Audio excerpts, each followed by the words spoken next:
Good evening, everybody. This is a work session of the Greenbelt City Council. My name is Emmett Jordan. I'm the mayor. Kristen Weaver, Mayor Pro Tem. Jenny Pompey, council member. Danielle McKinney, council member. Amy Niesel, council member. Okay. Council, do any of you have information items for the end of the meeting? I have one. Okay. I've got one.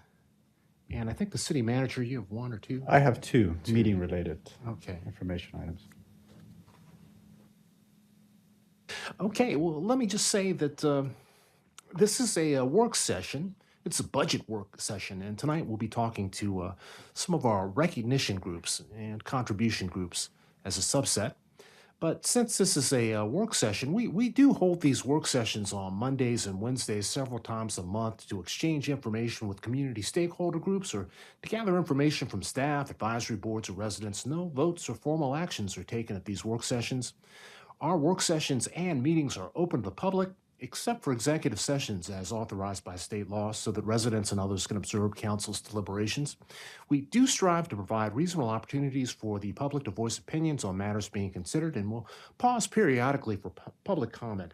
And this is sort of unique being a hearing. I think we're going to pause every 30 minutes.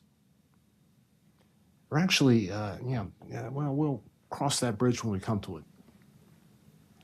But, when we do pause, if you're in the room and you have a question or a comment, if you raise your hand, you can go over to the microphone. We need you to state your name and where you live in Greenbelt, more or less. We need that for the minutes. If you are on Zoom, you can use the Q&A tab at the bottom of your screen to submit a question, or you can raise your virtual hand, and after being recognized, once again, please state your name and where you live in Greenbelt.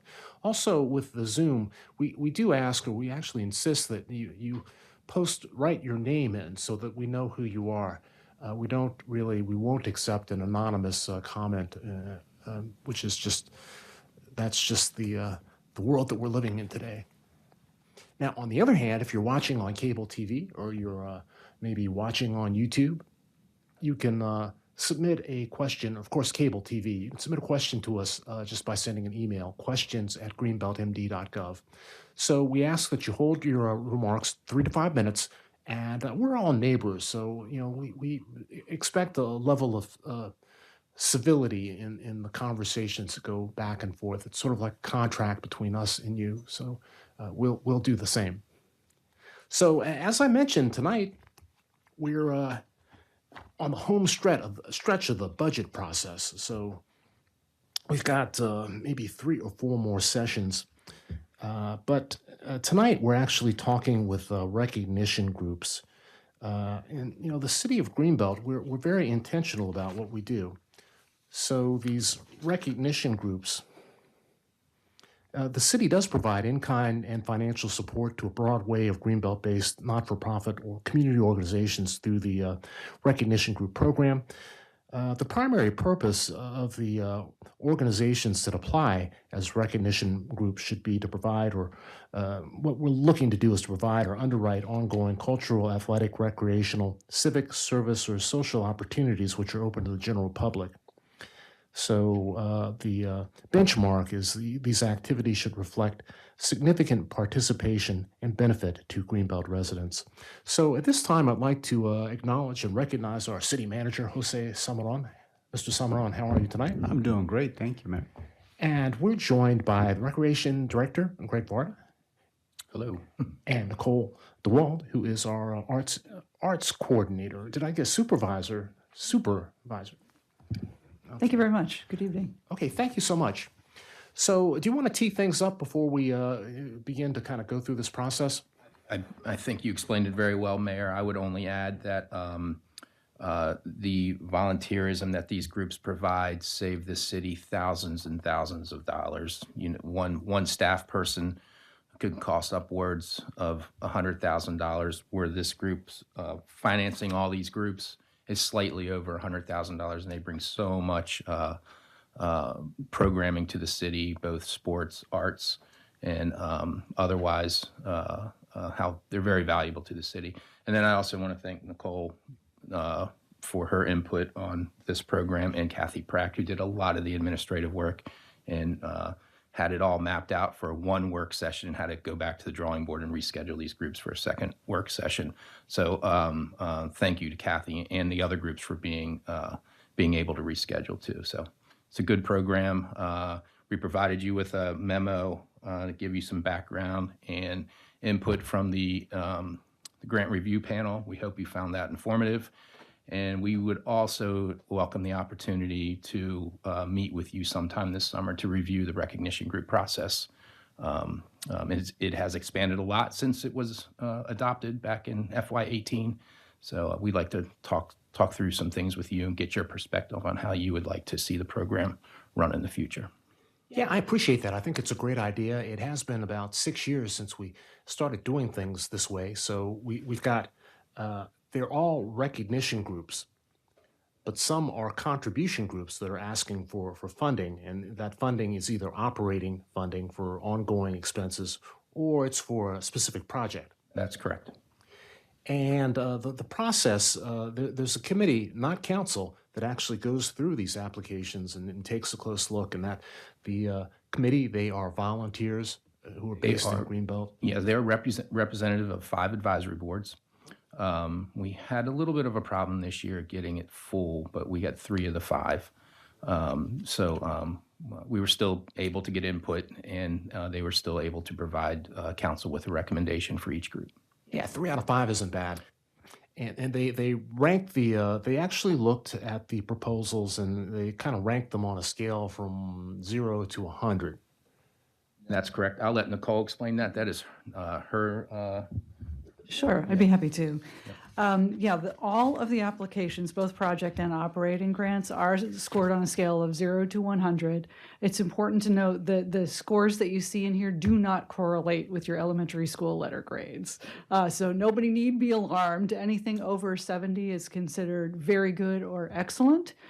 Many of the applications you received were scored by the panel in that range. A few others were scored in the good range, but everything was found to be meritorious and worthy of funding at some level. The score just gives you a sense of the committee's opinion on the priority for funding of the different groups' initiatives. And if I could take just a quick second to piggyback on the information that Greg shared with you, when we tally this up, this program represents the work of over 800 volunteers, serving and engaging over 1,600 active participants in the programs and reaching an additional 8,100 spectators and attendees. So I concur with Greg that this is one of the best bargains in your budget book.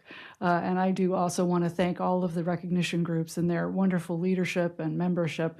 They're great partners with Recreation. It's a pleasure to work with them. Well, you know, it's a part of our legacy since the very beginning that resident engagement has been an earmark, a benchmark of the city of Greenbelt, and it continues through these recognition groups, the advisory boards, and it's just something that we are very, very proud of. And so that's why we actually go through this machination of making sure that we just check in and talk with everybody. So first up, and we've got, we're dividing this into 2 halves, and tonight we're going to cover 8 of the groups making requests, and we're starting off with the Greenbelt Concert Band. Why don't you come on up to the table? I'd love a seat at the table. You got one. Seldrin, welcome. It's so nice to see you. You did not bring your pom-poms with you. Didn't, but I brought my shirt Okay. that has all the musical instruments on it. So happy Musical Monday, everybody. I am Little Dan Seldrin, the new general manager of the Greenbelt Concert Band. And this is my first time with you tonight, so I have prepared a little spiel for you that I will read, if that's okay. Okay, let it rip. We have had a very successful year with new membership and great concerts. We now have over 55 members, more than it was before with COVID, with many new members residing here in Greenbelt. Our wind ensemble has about 17 members now, as well as providing free yearly entertainment such as for the Greenbelt Day weekend, the Independence Day celebration, tree lighting, and Festival of Lights for the Greenbelt community. We've also performed free concerts for retirement communities and nursing homes such as Leisure World, Little Sisters of the Poor, and Hill Haven Nursing Center.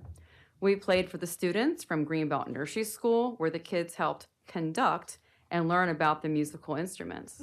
We recently performed A Day with Disney on April 20th at the Greenbelt Community Center gym, where participants dress as their favorite Disney or Pixar characters and danced along to familiar tunes. In partnership with Greenbelt Access TV, we created a public service announcement about our band and a promo that advertised our April concert. We continue to reach out to local groups in Greenbelt, such as the Golden Age Club, Rotary Clubs, and the American Legion. Our members volunteer many hours of our personal time each week for rehearsing, publicity, and maintaining a library. We also provide free transportation of our equipment, stands, and other needed materials. We have some upcoming concerts that you may come to, Sunday, June 2nd at 3 p.m. for Greenbelt Day weekend, and Thursday, of course, July 4th, celebration at Buddy Attic Park after the drum circle. We are so grateful for your support in helping us provide quality musical performances to our Greenbelt community, and we thank you for your service to our community. That is fantastic. My apologies. I missed dancing with Disney. I probably would have worn a Jiminy Cricket outfit, but You would have I rocked missed that it. out, yes. The kids dancing at that was really entertaining. It was so The kids were fun. having a huge It amount was of so fun. fun. It was so fun, yes. Yeah. Hey, so we've got the proposal, and in this case, as has been the case for several years, they're asking for $3,600, and that's to cover the cost of the musical director and conductor, Joan Reiki. That's correct. Hey, and Joan has been doing a fantastic job for many years. Is there any? Are you anticipating? It seems like you had someone that sort of like an assistant conductor who might be coming in at some point next. Well, we few years. have a guest conductor tonight, actually, and in fact, they're upstairs right now in 201 at the community center rehearsing for our big shows coming up. Oh, Yes. okay. Council, do you have questions? Yes, please. Not a question, but I appreciate the trying to expand some of the areas. We've talked a little bit about trying to get a concert in Greenbelt Station. We still have to work out some logistics because we don't have an indoor space, so it's a little bit challenging. But I just appreciate the willingness to seek out some other places and other audiences. And I still have hopes that we can figure out maybe at least the wind ensemble in the fall, because that's at least a little bit smaller and fewer people to try to accommodate, because our shade structure just doesn't cover that many people. That'd be wonderful. We want to stay in Greenbelt as much as we can and provide, the performances to our community and outside too, but mainly in Greenbelt. Hey, so now we've got the orchestra now as well. So there's a little overlap. There's not too much, a little bit. There's no competition or anything going on or anything. Heavens, no. Here in Greenbelt competition? Of course not. But are you sharing the storage space? We and share whatnot? the storage space. And the music Well, stands the and- percussion, we share the percussion. the with, timpani, huh? The timpani, yep, and the accessories. Sometimes they use the other things too. And we're going to have a joint concert actually for Greenbelt Day weekend. We're working in partnership, and we just did some flyers for the welcome packets. The orchestra and the band and the honk situation, I believe we're all on the same flyer. So we are like totally helping each other out and working it out together, which is really wonderful. Right. And Yes. the concert will be on Sunday. June Greenbelt. 2nd. Yeah, Yep, probably so 2 or 3 in the afternoon. I so- think we go on at 3, and the orchestra comes on about 4 o'clock. Okay. Yeah, Okay. so it's going to be a double whammy. Yeah. Fun. Literally. Okay. Well, if there are no further questions, I guess we can move on. Next time you come, though, you'll need to bring your pom-poms. I'll always remember that year you brought the pom-poms. Would you like this letter then for? Sure, we'll take a copy. Okay. Mayor, can I say something real quick? Yeah, you can. Oh, yeah, I forgot to ask. Wanted about to the, thank Little Dan. Greenbelt Concert Band's been around for many, many, many years, and 2 new musical groups show up at the doorstep asking for help and cooperation, and she's been more than willing to help and work with these groups, which makes everyone's life a lot easier. So we really appreciate that in the Recreation Department. Yeah, I should have done this. Can you read could you share the comments from the review committee? If there were any. Want me to stay or? Yeah, do stay here. I stay we here? got Oh, more. okay. Oh, man. Stay. Table. Here we go. Actually, the committee did not review it. They did not submit an application through the recognition group program, 'Cause it was a. except for basic certification. Okay, got it. Not really part, they don't, many years ago, it was determined that they did not need to fundraise and we just fund them the $3,600 for the conductor. Now, we did have talked about doing a little fundraiser, but it seems like you've been doing that, so we didn't completely. We do. We Yeah. do our own fundraising. We have a lot of donations from the members and outside community that donate as well. Very good, very good. Yeah. Hey, well, thank you so much. Thank you for Thank stepping up you. and being the general manager. You're Whoa, welcome. You're whoa. welcome. Thanks, everybody. Well, thank you, thank you. Welcome.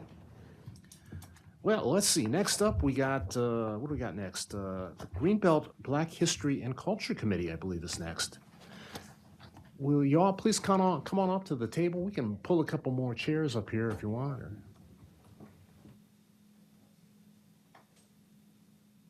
You're gonna have to share the microphone, so. Oh, that's okay. Welcome. It's so nice to see you on this beautiful May early evening.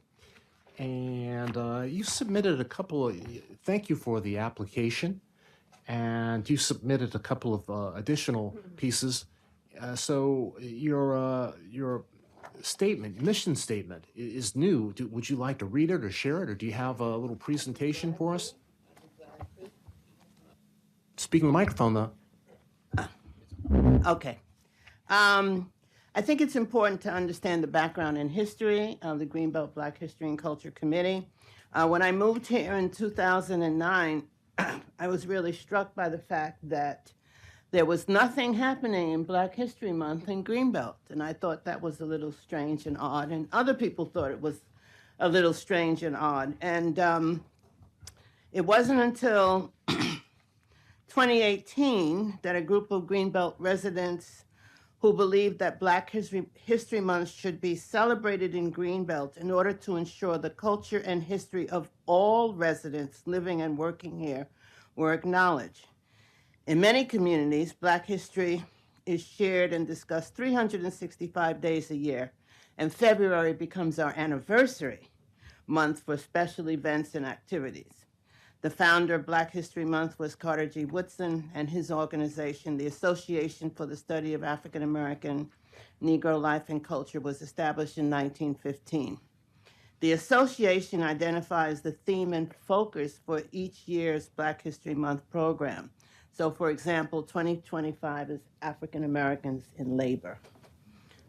So I understand Maryland has Bill Lucy, ASME, from Yeah. ASME, very famous. He's 91, he's still alive.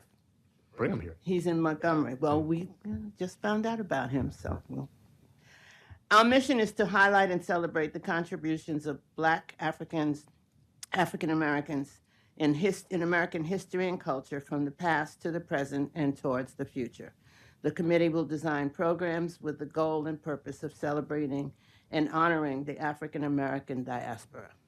I also have to say that I want to thank Nicole DeWalt, because Nicole has been really steadfast in ensuring that the Artful Afternoon and art programs that are celebrated in February, connect to the theme and, of course, the purpose. And I want to, of course, thank Greg, our boss, for making sure that our committee is funded and that we work with a wonderful staff member, Ann Odemans, who guides. I would say she guides because she gives us a lot of information and things we have to consider and think about as we're planning and moving forward. So I have to thank. I like that mission statement. I couldn't have said it any better myself. I'm sure you couldn't since So- you had a big much in it. So, any questions about the? I think everybody should know. It was Mayor Jordan that really said, we need to try and do something for Black History Month. I remember that. And he gave us 2 weeks. The first time. First time around. First time around. But I think it's important because from there, we've been able to grow. We've been able to bring in additional people and even connect the African diaspora. So it's not just African American, it's the African diaspora. And we try and make sure that we're representing everyone that is part of that diasporic culture to participate in our programs. Yeah, go ahead, please. Spreading it out, You can wanna we introduce Yes, let me introduce ourselves, introduce. please? Yes, let me introduce the members, some of the members. You all have a membership list there. But the Vice President, Joe Parks, and Katie Puglisi. Pliesi, I'm sorry. That's okay, nobody gets it. Pliesi, and Iona King. They're just a few of our members. Okay. Let's see. Yeah, and the thing about this committee, which is not necessarily unique, is it really is, this is a group of residents and there's staff support, but, the ideas and the programming are coming from the community in a very direct way. So it's not unique because most of our committees are like that, but it's just great what you're doing. What's coming up next? Well, on June, all of you received an invitation. Emancipation Day is really hard because it's a national holiday, and we understand that staff is off that day. So we've been connecting with the Prince George's Lynching Memorial Project to honor and celebrate the students who have participated in a social justice essay and art contest. So what we help them do is have a place where they can award these students, and they get a financial award. It's not just great. They get a financial award, and so this year that is going to be on June the 15th. And I've been asked, you're not around, right? I think I'm around. It's just a busy. It's a busy. It's a weekend. very busy day because the Juneteenth is really big in the county, and there's a big events over at Watkins Park. LGBTQ, LBG Pride IA Parade. plus Pride Parade Yeah. activities are the same day. Yeah, I understand. But we had already gotten that date before anybody told us about the Pride Parade. Right, and you'll be in the community center. Community Because Center. if there's a problem, you might be able to use the chambers. It just depends on what's available. No, the community center is available. We've already secured the community center, and we've gotten full cooperation from them. Let's see. Do you want to share the comments from the review committee? There aren't any comments. This is a city funded organization, very similar to Labor Day, so they didn't get reviewed for financial assistance in this program. When this was determined to be a city special event, we thought it was important that we run this very similar to Labor Day and work with a committee of residents to plan this event. So they're not under the umbrella of the recognition of the contribution group. This is funded through city special We're in event the program. process of planning for Emancipation Day, and which is really our first outlay of the budget we get, and then of course for Black History Month. Hey, on page 3 of 5, I noticed that your title, Dr. Rosado, is Clovina. So, Bina. I think there's just a typo. I think so- there's an I extra thought it L. might be it's CLON. I think it's just supposed to be. I thought you convener. were I think there's an cloning extra L. yourself or something. Yeah. You wouldn't want me to do that. But I did want to ask on that page, because it looked like there wasn't anything, well, maybe it doesn't, maybe because it doesn't apply to this group, because there's a question about the background check, that none of the options was checked. And I noticed, We don't work directly with children. okay, When we connect, it's usually through Carolyn, and Carolyn works directly with children. But we don't, as a committee, work directly with young people. okay.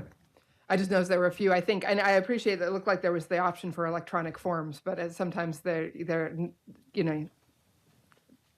just, I think there is an option that says I certify our organization does not work with minors. Yeah. So, I think we just need to make sure that that one got checked. And I did appreciate that we're talking to the Greenbelt Community Orchestra later, but about, sounds like you're coordinating with them for the plans for their concert in February, and bringing works by Black composers, which I think it's great when we start to get some of those collaborations. And Exactly. And last year, to me, was probably our best year because we connected with the Greenbelt Golden Age Club and helped promote their events, and then we connected with the PG Peace and Justice Coalition to promote their events. And we would have put in the Democratic Club on our flyer, but they hadn't decided what they were going to do yet. So, but we tried to, and then the art. Every year, the last 2 years, we've had this citywide art and art at the center and art at the New Deal Cafe, which has been really wonderful for everybody. And I appreciate that. I think it's a way to draw people into a larger kind of event. Of course, with the arts programming here in Greenbelt, it's just so powerful anyhow, but being able to around the city with a common theme and curate it in different ways just makes perfect sense to me. Grateful to Shamar for that piece, and of course Nicole for her piece. Hey, any more council questions?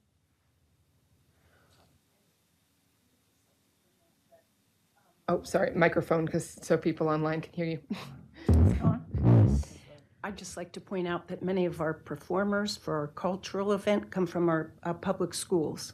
The bands, the step teams, the dancers, the singers, the poets. We're really making an effort to include young people from our schools, and that's pretty cool. It's fantastic. Yes, council member. Question, I think the Black History Month events that you did this year were great, and I think were really well attended. What are some of your goals for this year, building off of the success that you had from this previous year? What we'd like to do is figure out how to expand the information, because I think, we did collect. In fact, in December at the Kwanzaa event, we did collect a number of addresses, and we'd like to expand to make sure that we're reaching many more individuals, and even Kaylin. No, Caden. What's his name? Caden. Oh, I'm blocking his name. Age old. Anyway, he even mentioned some ideas, and I'm going to follow up with him to ask him how do we reach more young people and bring them in, because we're trying very hard to do programs that they would also appreciate. And we had a lot of youth last year because we had hip hop and we had the the dance. So we've got to figure out how to do more of that, so that we can highlight positive youth that are doing these incredible things. Thank you. Okay, well, thank you for your good work, and looking forward to June the 15th, and just keep up the good work. Thank you. Thank you. Okay, next up we got the Greenbelt Labor Day Committee. Okay, somebody's got a big old red bag. Well, we just want to get everybody really excited about the 70th anniversary of the Greenbelt Labor Day Festival, which we believe is the largest volunteer-run festival in the state of Maryland. Council. Everybody gets one. Oh, man. But Karen, it was your birthday. We should be giving you the presents. Happy birthday. Thank you. Ron, Like whoopsie, treats. Ronnie's got an extra flyer. Pixie stick. Pixie sticks. It does look like that. It does look like a pixie stick. It does look like it, but I think it's a paper straw. I was like, ooh, sugar.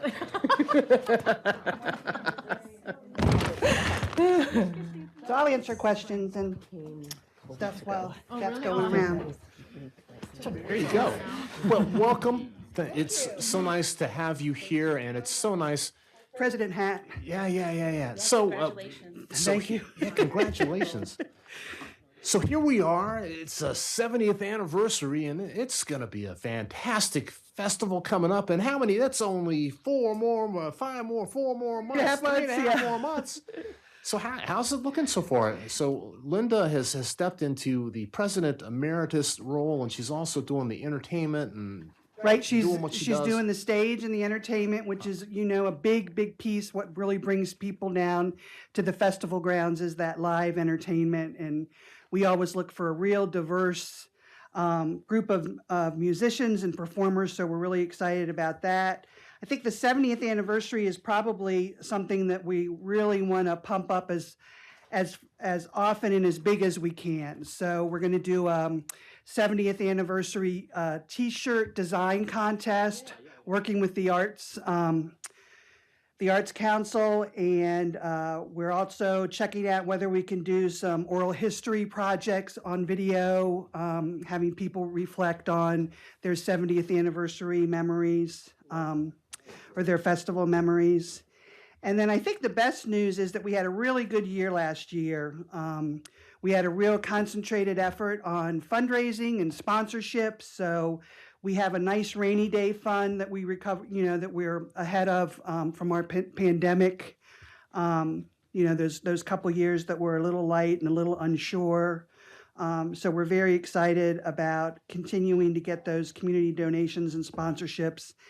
And we have a fundraiser at the New Deal Cafe. We did one last summer. We're doing one again this summer on June 27th, and the bands agreed to donate their tips for their evening performance to the Labor Day Festival Committee. So that's really good. So just get a lot of, like you were saying, just trying to get that youth involved and everybody involved in all the different audiences around Greenbelt, because that's what makes us so great.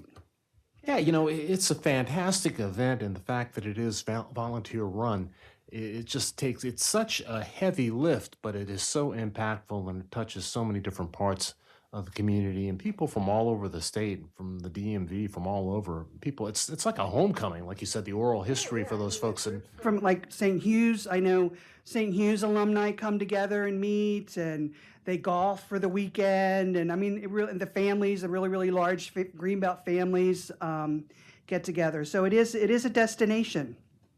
Very much so.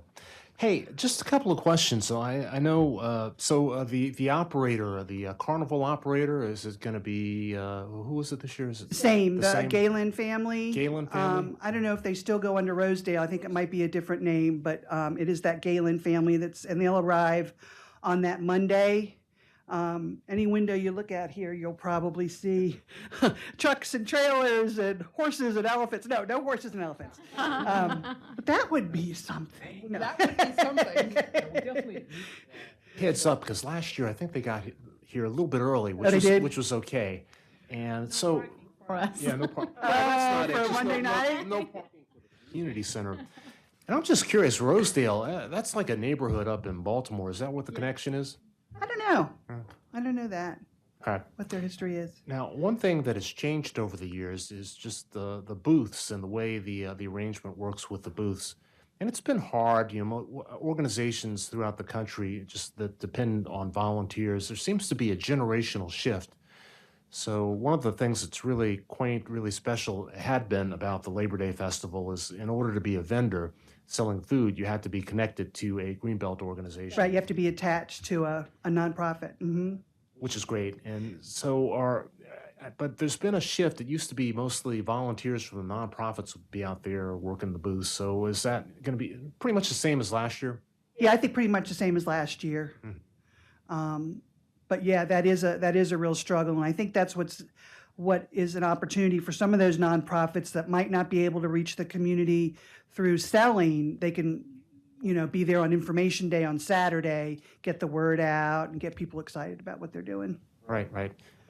So I just really enjoy the Labor Day Festival. Is there going to be a pie eating or some sort of an eating contest this year? That It doesn't have to be pie. It could be barbecue or pizza. Pie for recreation. Okay. Pie, right? 70 pie. Dunk tank. 70 pies. There is. No, I would do a dunk tank. Now that would be fun. It was there last year, right? The dunk tank? Did a dunk tank. The police department does Yeah. a dunk tank, right? But of course, I took home the ribbon there for the pie contest 2 years ago. Last year I was edged out. It was kind of shifty the way it happened. But Oh, I remember it well. You can tell you're over it. I'm going to be a contender this year. Still thinking about it. Yeah, it still aches a little bit. So in kind, it's a team effort. So Public Works, the police department, so many of our community groups, the recreation department, it's an all hands on deck. Yeah, it sure is. Yeah. So it's good to hear that the committee is hard at work. I was over at Lake Artemisia yesterday, and they were doing the crop walk, and I bumped into a fellow from College Park riding his bike, and he said he's going to be the parade coordinator. So Jim Tilton's not doing the parade. Yeah, he hasn't done it for a couple years. Couple of years now. Uh-huh. So the parade, we've kind of divided, just like you said, as volunteers, their involvement and their time commitment shifts. We have someone that'll be collecting the registration, someone who'll be working on the script, and then someone who'll be down at the lake, sending people off with, on time and doing the things that they're supposed to do. That's fantastic. Are we auditioning labor for the voiceover piece? Who's going to be the announcer? Is there anybody in Does town the who could parade. Dave Zarin. Yeah, of course. We are going to work, I know I heard that we need to work a little tighter on that opening ceremony to get that scripted. So we'll probably be looking for someone to help us out with that to be sure that we get that timing right and all the right chairs on the dais and all those kinds of things. So. Okay. So what do you need? Anything else special you need from the city? Nope, we're just, we continue to lean on Public Works and all the different departments, like you said, and they just work tirelessly, and they do it with a smile, which is like they really look forward to it. They seem to. Let's, keep them hydrated and keep them smiling. Okay. And I think at the council meeting in August, we'll probably pass an ordinance just forbidding any rain or bad weather. Okay, that would be good. Okay. Okay. If you can arrange that. I think we can do that. Yeah, go ahead. Mayor Pro Tem. Just one thing that I remember coming up last year was some of the, and it is an election year, so there may be, but the parade participants that had the confetti guns. Yes, that is in the code. We added You that to added the that to code the of code? conduct. Excellent. We got Thank your you. email about that. Yes. Yeah. No Because- glitter, no confetti. Big mess Yeah. last year. I actually had one of our Greenbelt bloggers showed me even just a few months ago a little piece of confetti that he still found out in nature after Right. that. So I'm glad And you down the added storm that to drains, the yeah. to the Yep, that was in bold type. Yep. Let's hope they all follow the rules. Do you think, will there be any shifts in the hours? There's a lot of talk about curfews and whatnot. And No, we always shut down. The booths in the carnival always shut down. About a half an hour before the festival grounds shut down, just to kind of scoop up and clear out and get everybody off the out of there and safely under lights. So same hours as last year. okay, and the books, what happens to all those books that don't get bought? I don't know. Every year it's a little different, isn't it, Amy? They work with like book wholesalers and Guy picks it up and pays them by the pound at the end. And each year that price gets a little bit slimmer. Okay. Hey, so any comments from staff or from thoughts about? No, just looking forward to it. Each police department, recreation department, public works each have a staff liaison. If they haven't been attending meetings, they will be very soon. So things look good. Yeah, and just also in terms of the paperwork and information going out to the various organizations about their sponsorships and the vendors, is that going to happen in the next month? Yep, and some of it has already gone out. So, booth stuff has already gone out. Parade's a little bit later because, a lot of people aren't thinking about that yet. But the sponsorship stuff and then craft fair, that's a big one that usually sells out early or, gets full early. Okay, well, if there are no further questions, good luck. Thank you for the pause. Thank you so much. A little bit of carnival. Thank you. Sorry, you see there's a hot dog in there, right? I saw it. Oh my, these are so cute. indeed. Thank you. It's This is organic awesome. and it's healthy too. Don't go that far. I'm not so sure about the Thank you the very cotton much. Thank you. cotton candy. So cute. Cracker Jack. I love Cracker Jack. Okay, let's keep rolling. Greenbelt Community Orchestra, come on up.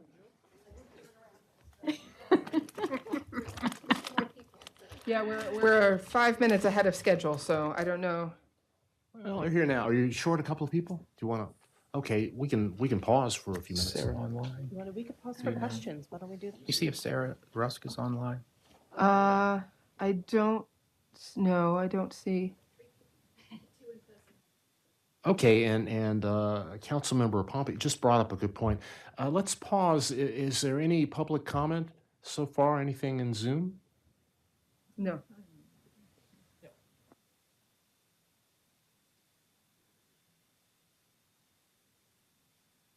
Do you want to hold on for a second, or do you want to just go ahead? I'd like to wait if we can, yeah. Okay, okay. Would like to cover some information items? Oh, Yeah, sure. we could do, yeah. Okay. Well, I have two. In speaking with the mayor, we discussed the possibility of moving the regular meeting that's rescheduled for Memorial Day to Wednesday, the 29th, and that means that council would only have one meeting for that week. So instead of scheduling council meeting on the Tuesday and a work session on Wednesday, we could just move that council meeting to Wednesday. Bring that up to council if that's something that you're interested in doing. Okay. Sounds good to me. Is that something we need to vote on at Monday's meeting? Yes. Okay. That would be June the 3rd? No, it's the May, it's, May 20. May 28th. so Memorial Day is the 27th, so we moved the regular meeting to the 28th. And so then we would just move it to the 29th instead of having, yeah, that makes, You have one meeting. yeah, Okay, so I'm okay, but just in case I'm not here on Monday, because I got my right. retina specialist appointment in the late afternoon, so I don't know if I'm gonna be able to see anything, so Okay, so we'll add that to the agenda. I'll for be okay approval. with that. So just so you know, if that counts already, can you put me down as a yes, maybe? Okay. Well, the other thing, we have an executive session scheduled for Wednesday after the Greenridge House. And I was just thinking, we're meeting tonight, we're meeting tomorrow, and we've got the Greenridge House. So I'm thinking, I'd like to shift the executive session to the following Wednesday. That'll give everybody a little bit of a rest.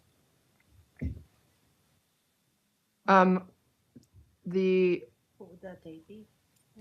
It's the 22nd? 22nd, yeah. So doing it, and, okay, so not the 15th, move the 20th. Student awards are that night. No, we're doing on the So 15th. After that, yes, Okay. On the 15th? 22nd. Hold on, I'm on the wrong. If there's nothing, Second. So we only have, After the ACE Awards. do we only have ACE Awards that night? Yes. Oh, okay. Okay. Okay. Let's go ahead and shift back to you got everybody? Okay. Greenbelt Community Orchestra. Welcome. It's so nice to have you. We set some balloons up for you back there. Oh, wow. So did you bring us a box of? Well, we thought about bringing a string quartet and serenading you, but but we thought there might not be time in the 15-minute time slot.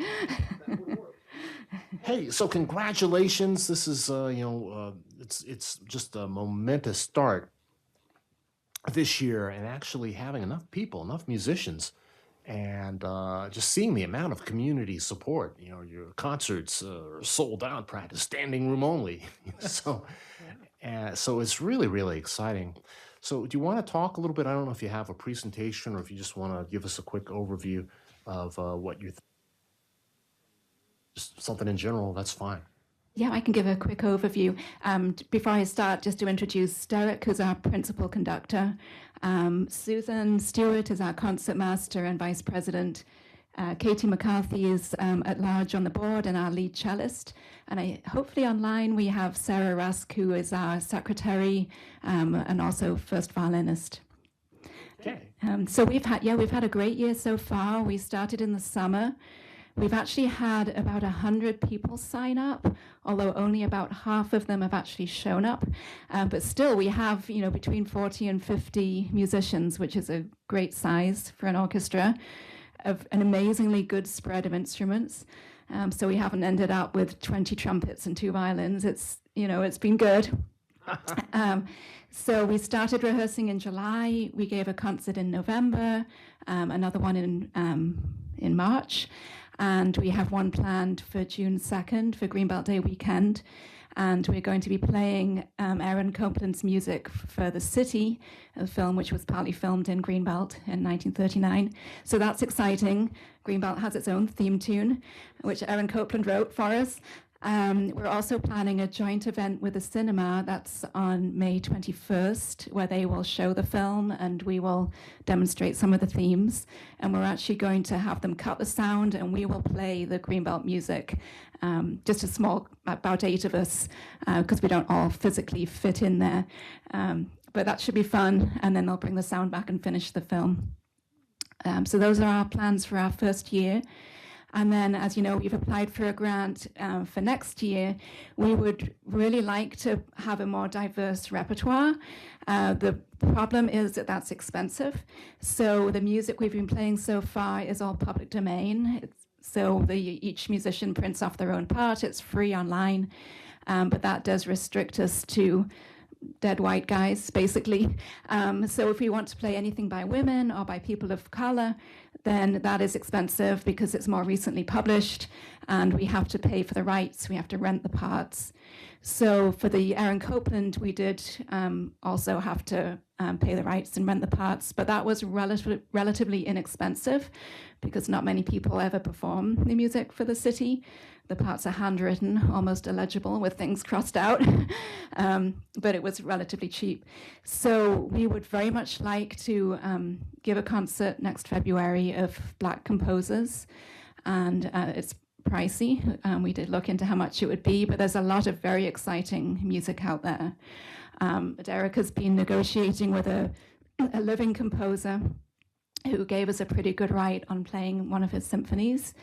And then also would like to play music by Florence Price and other Black composers who wrote great music, and it's not often played.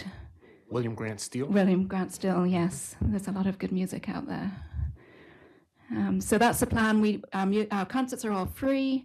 We don't charge dues to our musicians, so we rely on grants and on donations. We do now have our 501c3 status all confirmed. So yeah, we're hoping to be able to give a good concert next February. Hey, that is fantastic. Now, I know it's tough just finding, space is at a premium in the city. So were you able to work out some sort of an agreement or a place to rehearse? Yeah, so we're rehearsing in room 202 of the community center. It's a little small for us. We're managing. We don't actually poke any eyes out. So we're very, very glad to have the rehearsal space for free. And we're using the concert band's percussion instruments, which is great. They have a large collection, which we appreciate for the city. We need it all. And we roll that down the hallway from where that's stored. So yeah, that works out well. Very good, very good. Sounds interesting. Sounds good. Yeah, I'm excited about the movie. When I saw that, I said, that's such a cool idea. It's, yeah. That is a very cool idea. Well, is there any competition between the concert band and the orchestra? I mean, are you like secretly trying to negotiate with the first chair trumpet player, or we bringing share in ringers or something? Oh, yeah. No, we share musicians, we share instruments. We have a very good relationship. We just did a joint flyer with them and with Greenbelt Honk to put in the new resident welcome kits. So we all went in on that. So no, it's great that we can all join in together, and they'll be playing right before us on June 2nd. Yeah, that's fantastic. Yeah, Ms. Pope? Yeah, I just want to say thank you for sharing your talents with us and creating such an exciting program. Thank you. Any particular instruments that you've had a hard time recruiting? Well, we always need more strings because you kind of can't have too many. We have one double bass now. We'd like more. Anything else we need? Mostly double bass. We're surprisingly really strong on woodwinds, especially double reeds. Our oboe bassoon is incredibly strong. We have an English horn. Yeah, we have an incredibly talented English horn player. So we, Yeah, we're actually quite robust in a lot of departments, except maybe bass. If anyone knows any bass players, put the word out. There's a guy who plays at Nudo Cafe on Fridays that I've been like harassing to try and get to join us. But he doesn't seem like he wants to do it. His name is Carl. But if any other bass players, yeah, we could really use a few. Right. I thought I saw two double bass players in one of your concerts. It was just one and Just one. cello. Just one. That was just one, and that guy was not even really one of our. He was a plant. He was just someone. Ringer, huh? Yeah, Okay. I just someone I knew who came and joined us. But now we have a regular guy, Rob, who plays bass, and it actually has transformed the sound of the orchestra because you sort of need the bass. It's the foundation. So. Yeah. And I was checking out the woodwinds. The flute section was really tight. Now it seemed like you could use a couple more clarinets. We really could. It's not standard for orchestras to double, like triple winds, quadruple winds, but you could. They're not really in the band they do it, and we could do it as well. So. Spoken like a conductor. Yeah. Okay. Okay. This is great information. You're doing fantastic work. We were just talking to the Labor Day committee, and it's the 70th anniversary. So if you guys come up with a inspiration for a 70th anniversary theme, you can think about that. Kick around the idea. Is that 2024? 4. Okay. Do you have any? Yes. Question. Yes, please. Am I just reading this wrong? You were founded in 2023? Brand new. Wow, and you have that many participants in that short of period. That's amazing. Yes, I put up flyers last March, expected to get maybe a dozen musicians to play some chamber music, and was just flooded. Yeah. That is amazing. That is really amazing. There must have been some pent-up demand. So there's really nothing for strings, and we are the only amateur orchestra in Prince George's County. Wow. Well, I know one of my neighbors plays violin down at the, I think it's down in D.C., but it's like the video game orchestra, I think, and she plays with that one. I told her about this one, but I don't know that she's come and joined. But I think she likes her. I think they mostly play video game music and other things. Hey, well, appreciate the enthusiasm and the vision, because it did take quite a bit of vision to kind of get this off the ground and believing that it could happen and making it happen. It's very admirable. So thank you for your good work. Looking forward to hearing the music coming up with Copeland and everything else. So thank you so much. Thank you. Okay. Thanks, everyone. Oh, wait. So did our committee, the review committee, can you share the comments that they? Sure. The committee rated their work in the very good to excellent range. It's very appreciative of the specific project, seeking to diversify the repertoire and making the investment that it takes to do that. They commented that the leadership is excellent and that the group understands community needs well, as Ann has just attested. Okay. Well, thank you very much. Really appreciate your good work.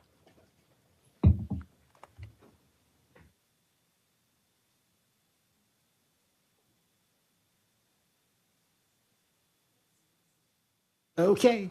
Next up, I believe, is it Greenbelt Youth Baseball? I don't see them here yet. It is. Yeah, they're here. Patrick's here. Oh, there you are. Perfect timing. Got back from 2 games at the high school, so. Well, and we're running slightly early, so. I'm ready. Bring it on. So- Bring it on. People are not used to that we're running early. Yeah. Usually running behind. Nope, it's just me. That's fantastic. Hey, so welcome. It's so great to have you here tonight. Good to be here.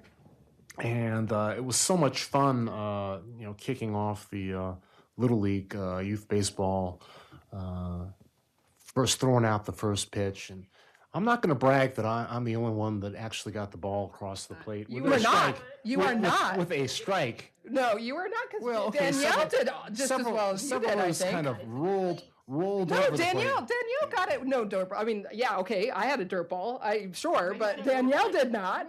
Danielle, get it across. You got it across. She got it to the plate. Yes, she did. You did. But I threw a strike. In my professional opinion, they were all strikes. I just resolved to practice more again next year. So welcome. We really appreciate Little League youth baseball in the city of Greenbelt. It's a tradition since 1951. So certainly, one thing that I definitely noticed this year is, I saw a lot of signs up and I saw ads in the Greenbelt News Review, and it seemed to have an impact. It looked to me, maybe I'm wrong, but it looked like we had a lot of young people participating from Greenbelt, maybe a couple from Berwyn Heights and the surrounding areas. We have, our numbers are higher than it's ever been, at least as far as I can remember. We had over 206 kids currently registered in Little League. In past years, we were around 160 or so at least since COVID. We do have a lot of kids from a lot of different areas, Greenbelt, Hyattsville, Riverdale, College Park, University Park. Because the way Little League works is if somebody lives or goes to school within our boundary, then if they want to do Little League, they have to be in our Little League. That's the way it works. So, yeah, and it's, we have a lot of teams. We have 17 different teams at different levels, from T-ball all the way up to juniors. So there's not hardly a night out there right now where we don't have games scheduled. Hey, so I was out on the tennis courts briefly this afternoon playing a little tennis, and I saw Public Works out there grooming the fields. So as you know, we've got some major work coming up on some of the fields, particularly Braden Field. We'll be rehabilitating it, and that's going to cause the field's actually going to be inaccessible, I guess, for a while. For how long is that going to be? We're working through that now, but we've talked with Patrick. We think they're going to lose a season, maybe the fall season. Hopefully, if everything goes well, we'll be able to open it back up next spring. Yeah. Of course, on the plus side, the fields will be in much better shape. So currently right now, we're using primarily 5 to 6 different fields. 4 of them, 5 of them are here in Greenbelt, and then also there's one in Beltsville that we use as well. And we've used county fields before. So we do understand. For our fall ball, it's a little bit different the way we do it. It's a little, I don't want to say more laid back. It's, but it is, we have that already planned in about how we're going to handle that.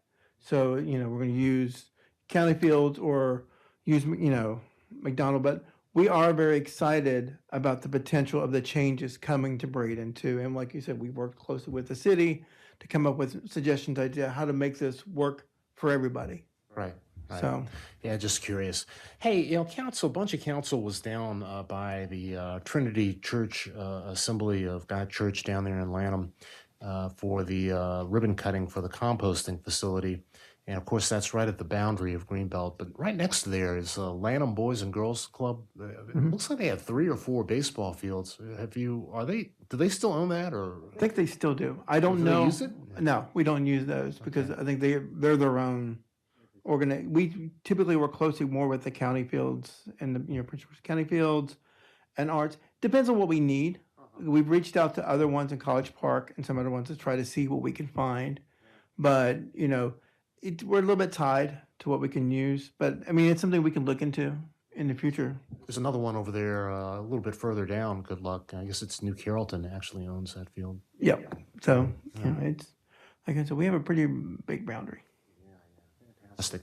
Well, do you want to say a couple of things about your request this year? Sure. So, we're growing, we're busy. We have a lot of 200 kids. So that brings in an additional expenses. So like, for example, uniforms is a little bit more than normal. Same thing for gear. You'd be amazed how much one baseball costs. But, we have to buy, like every single home game, they have 6 fresh balls. How much does one baseball cost? Oh, God, I shouldn't have said that. So I know typically one box that has like 12 is like $10. So about at least $1 per ball. And then different levels also have different balls. So like, for example, T-ball has a very different ball than what the older kids would have because theirs are much more bouncier. And so that way, for, safety issues. Things like that. So we do have additional costs. Umpires is one of our big expenses.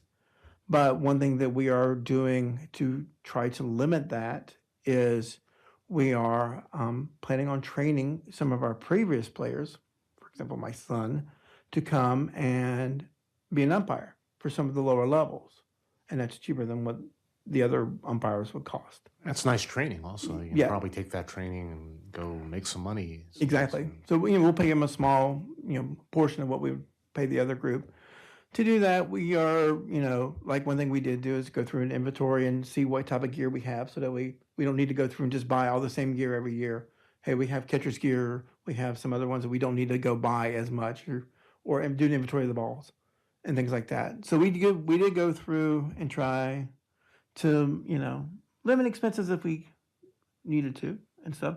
One thing we do is we also do offer, because of the grant, and we do, offer Greenbelt residents a discount on their, off the registration costs. We also did provide some waivers of scholarships, or we call them scholarships. If anybody come up and says, look, I am having a hard time paying, I can't do it, it's fine. One of the mottos of Little League is if you want to play, you play.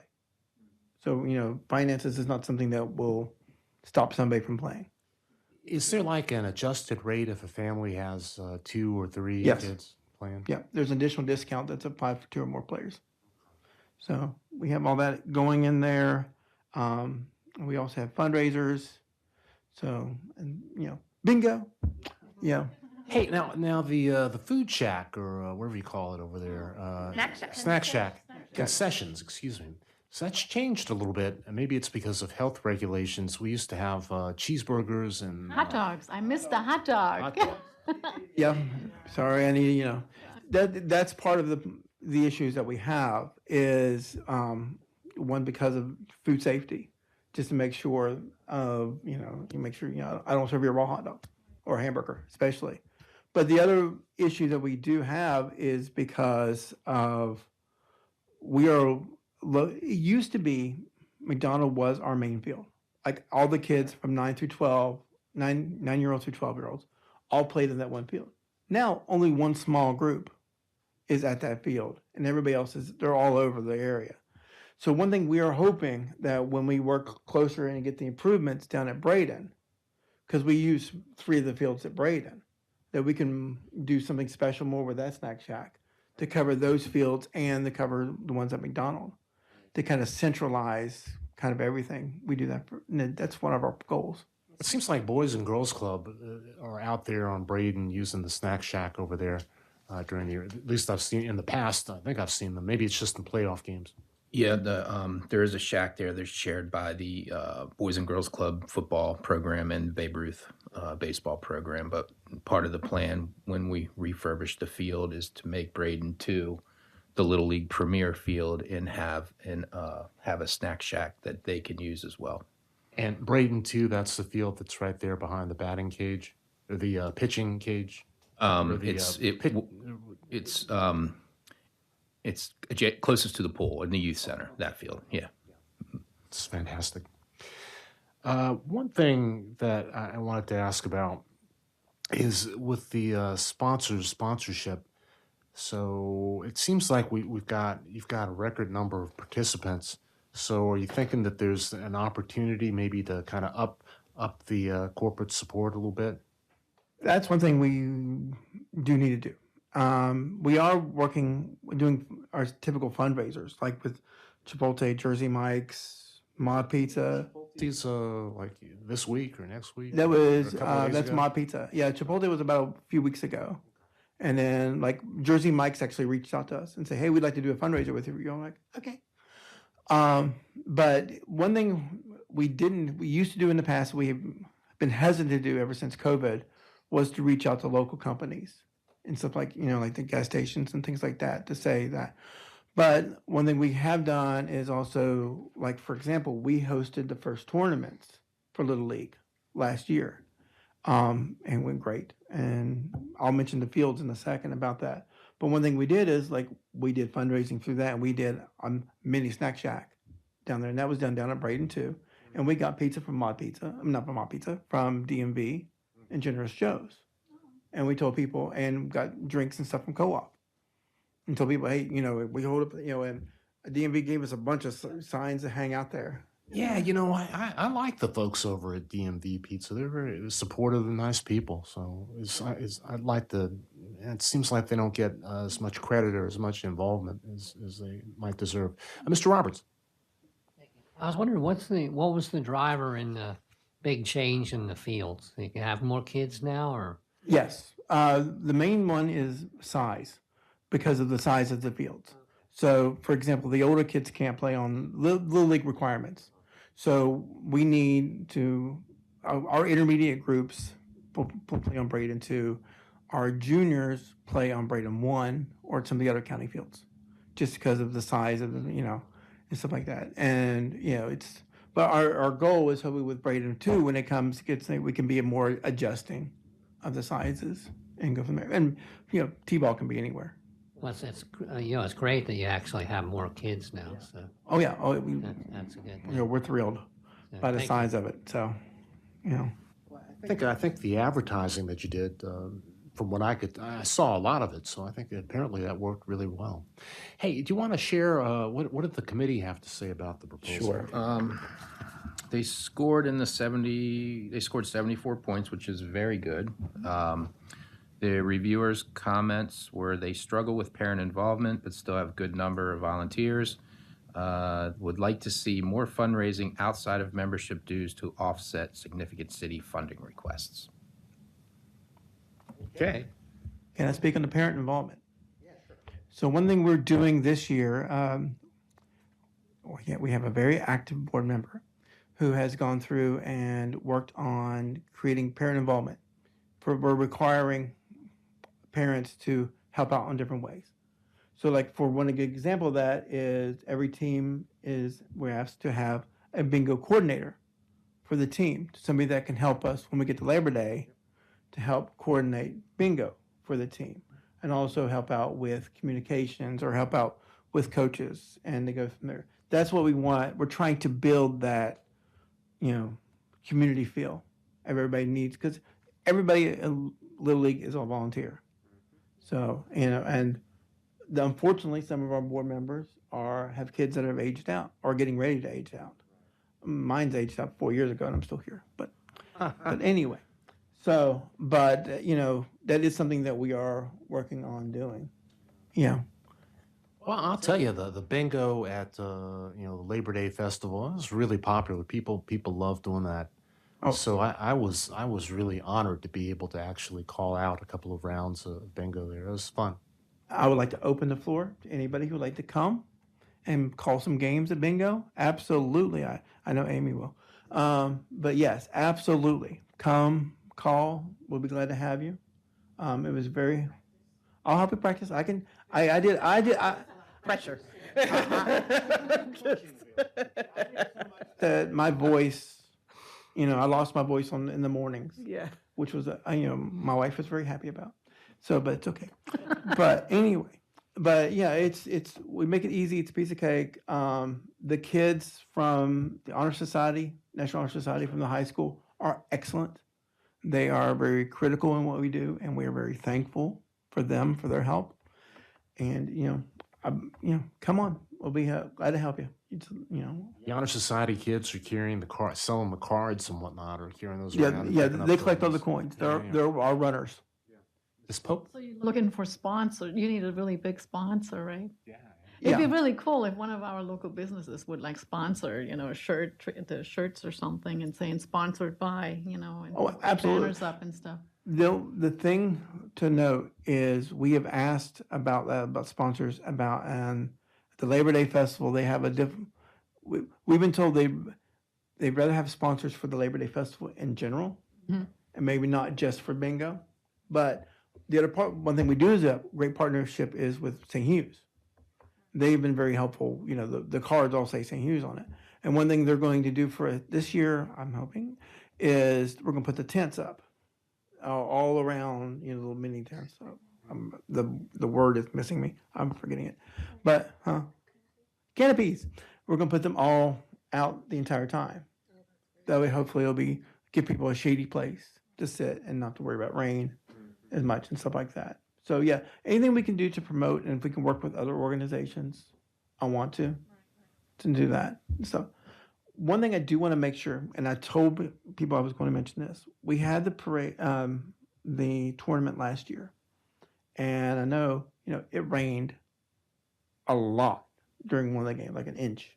I mean, it was just, and I could have sworn I did not think we were going to be able to play the next day because there was a second game that was required.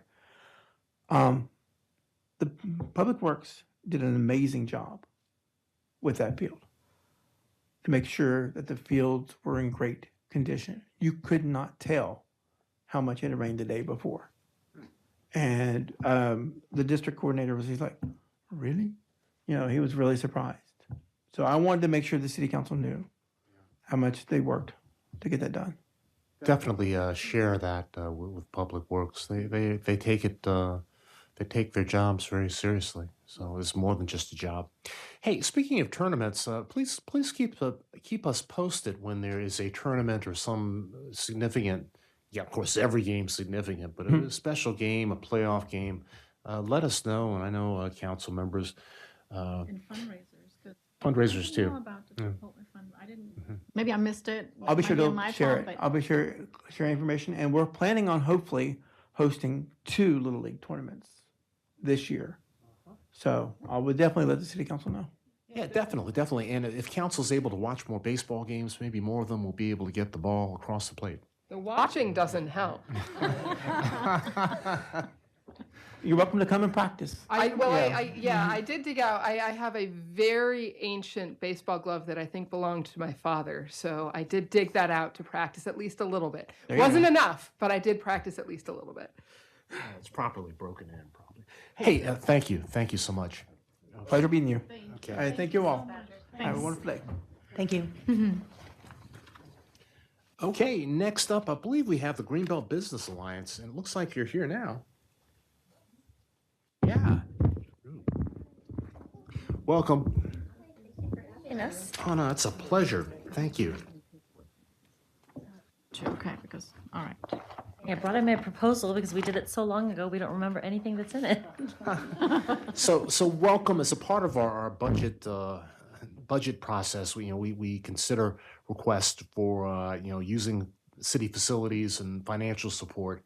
So this is a first time request, and I think everybody on council and most members of the public are aware of the Greenbelt Business Alliance, which actually came together a couple of years ago, a little bit longer, but it's the actual founding, just sort of the result of a lot of thought and a lot of work over a number of years.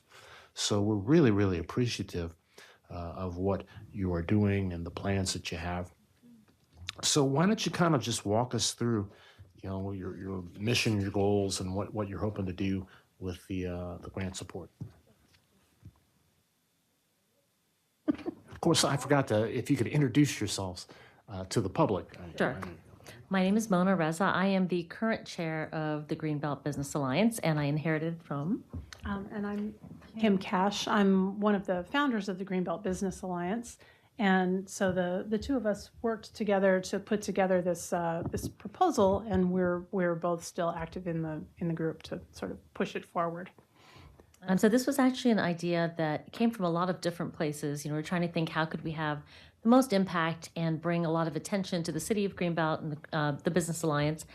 And the thought was an award ceremony. And we've seen a couple of these happening, but one specifically for the Greenbelt business community.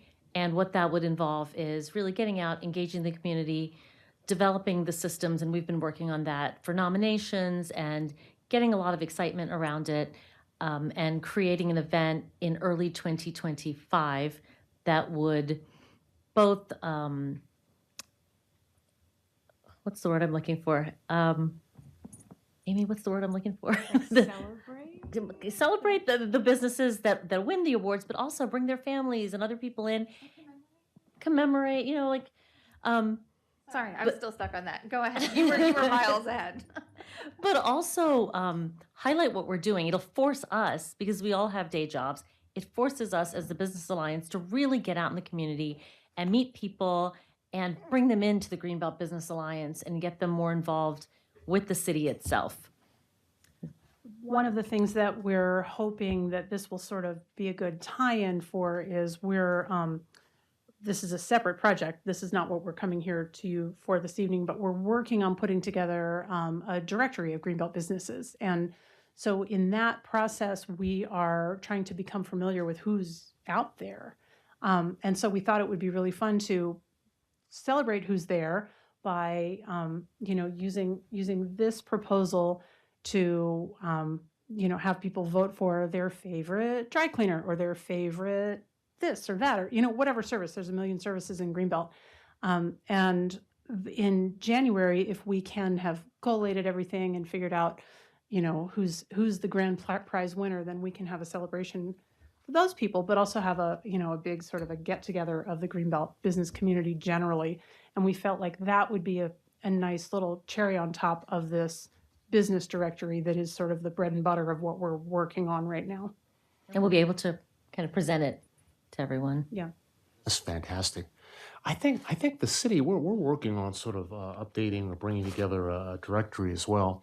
But It's the same one. it's the same directory. one. Yes. Okay, I'm getting the connection. Yes. So the award thing, I'm familiar with the Whammies and other awards. So these would be the GBs.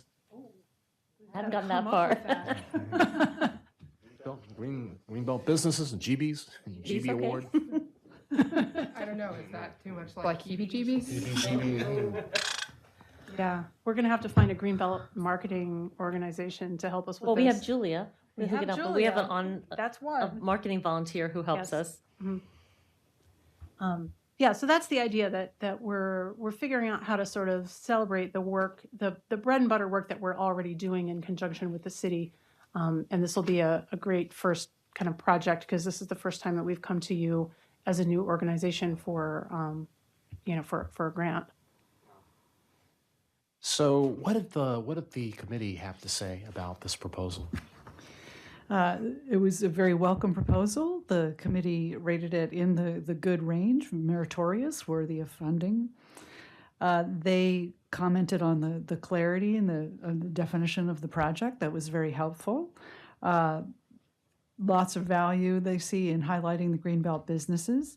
They did have some suggestions. They'd like to see some additional corporate sponsorships to better balance possibly the contribution being requested from the city. They would like to see more Greenbelt residents in leadership, if possible. Okay. Yeah, so with the sponsorship thing, it's always good to have a good mix of support. The business community here in Greenbelt is dynamic. It's diverse just in terms of the types of businesses, small, medium, and large, medical, financial, contractors. But, in a lot of ways, looking around the city, we're still kind of bouncing back from COVID for a lot of the restaurants and, with the office space and everything. So I'm wondering, maybe is there some way we could actually use a little bit of the ARPA funding to fund this as a one-time kind of a thing? I think if we make a connection with the projects that we set aside, we've done some marketing money set aside for marketing purposes. We have workforce development and entrepreneurship. I can see some linkages on the entrepreneurship and the marketing piece.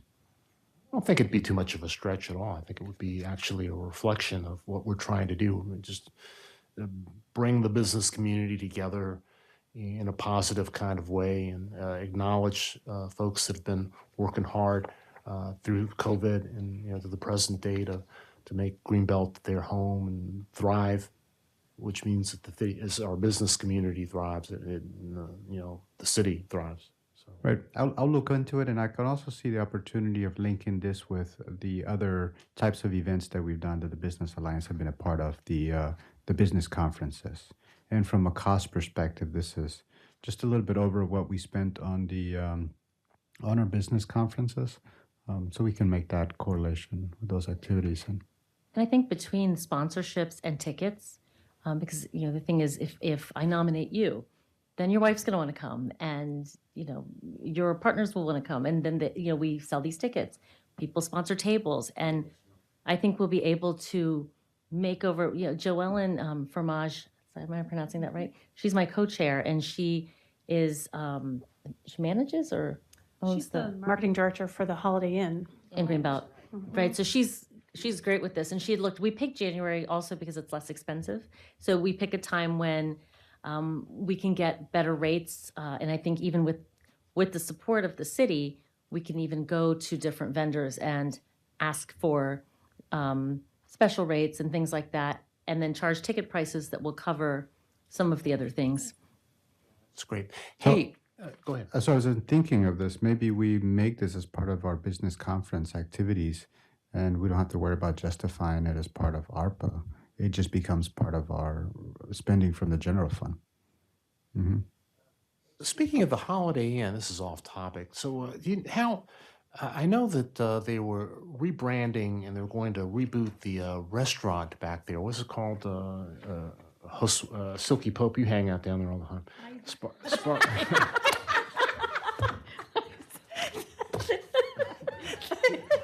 What is it?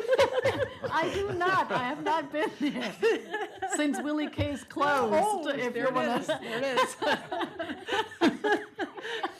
Also. So, so they were just redoing it, rebooting. Are they open? Have they opened it again yet? Are they still working on it? I think. Yeah, she's still working on it. Yeah. Well, it was. No, is that right? The inn is staying as it is, but the restaurant itself, Changing, is right? changing, and I don't know. It's a lively place. I didn't hang out down there, but No, I no. popped in there a couple of times. Every time I go in there, I'd see Miss Pope. Well, we are having a happy hour at Three Brothers, hopefully. I don't know if it'll be as live, but Miss Hope's gonna go to Three Brothers too. Yes.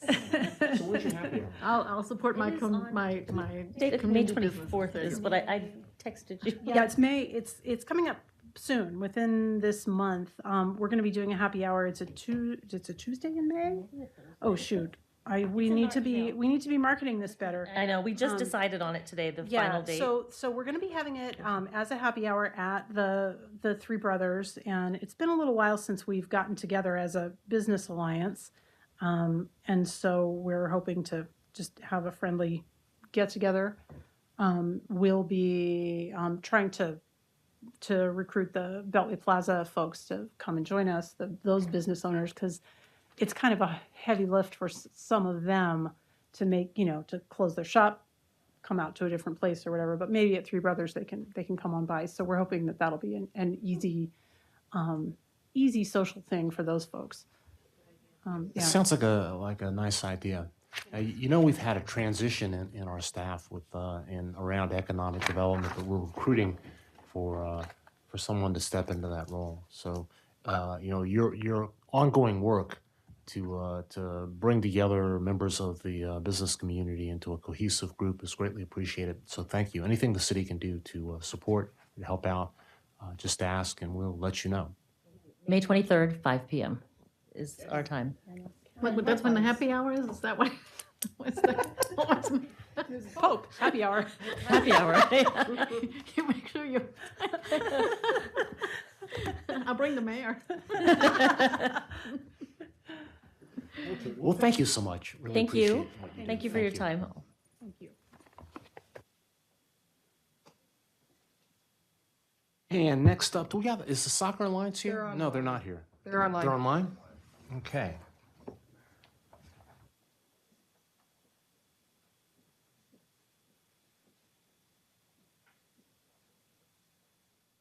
Hey, good evening.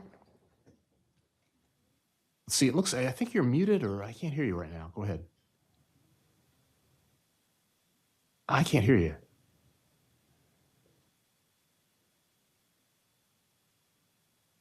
Let's see, I don't know, technical difficulty. You might have to log out and log back in. Or maybe it's just, can anybody else hear? No. Okay.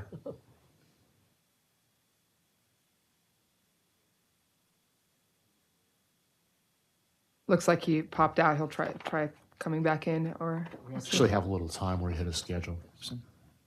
that's all I see.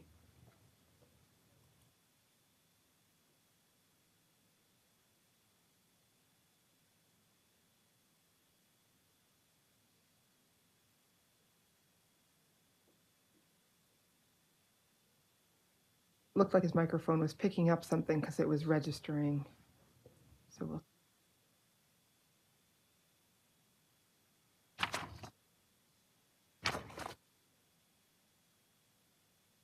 Oh, shoot, still can't hear you. Is this something on our end here? Might be on our end because the Zoom is picking up a microphone on his end. Hey, a plan B, if we can't work this out, is you could stay on Zoom and call in with the phone number. That has worked. Yeah, but I think Is there the, a lag? no, I suspect the problem. Just open the door. So.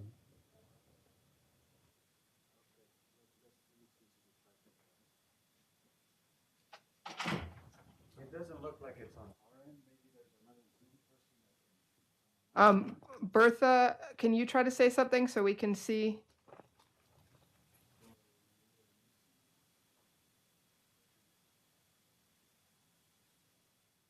No, we're not hearing Bertha either.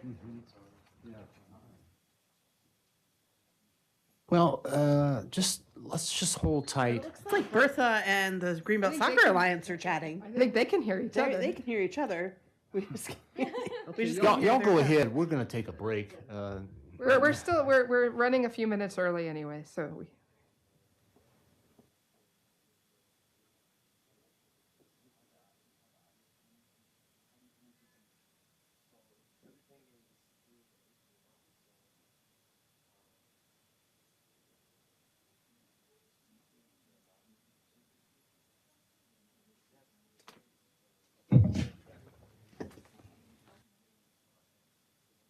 It's really true. I'm like, this is the greatest day of Amy's life. Look at that.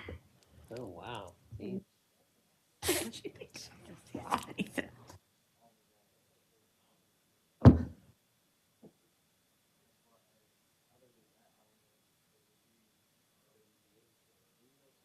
She kind of does. Like, she's ready to come on down. Okay? Yeah. Like a game show contestant. Yeah. That's You're really like, exciting. that's right. You've either been invited to come down or you've just Won the won a grand prize. prize. Yeah. I want Greenbelt. I got to live You here. just won the Just bumper. what What's I that need. ball that comes down the You need a bumper little or bit of whatever? fluff in your life. Probably need these more than I do. Can you pass on that? How about a little hot dog? And Played tennis today. You earned it. I played 3 sets too. Hot out there today too. That's just muggy. Well, no, gosh, no. I watched like bad horror So movies some with of them my are beginning daughter, to like, one develop of them- some cracks, pretty, which is.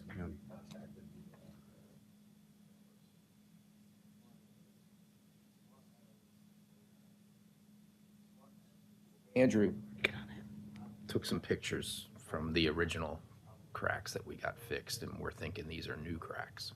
Yeah. This could be everything settling. We're certainly gonna have to fill them in before it gets worse. So we've contacted the vendor. Yeah. This is new. Yeah. We keep track of where the cracks are as they get fixed, and they keep popping up all over the place.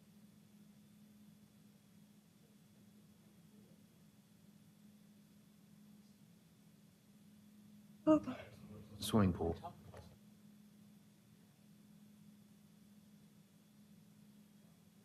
Oh, yay. There you go. Well, no.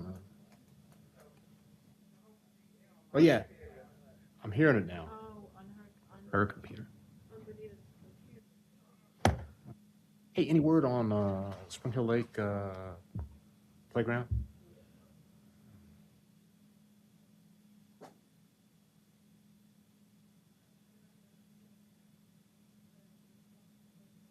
Braden? The project there? Yeah, that's started. We're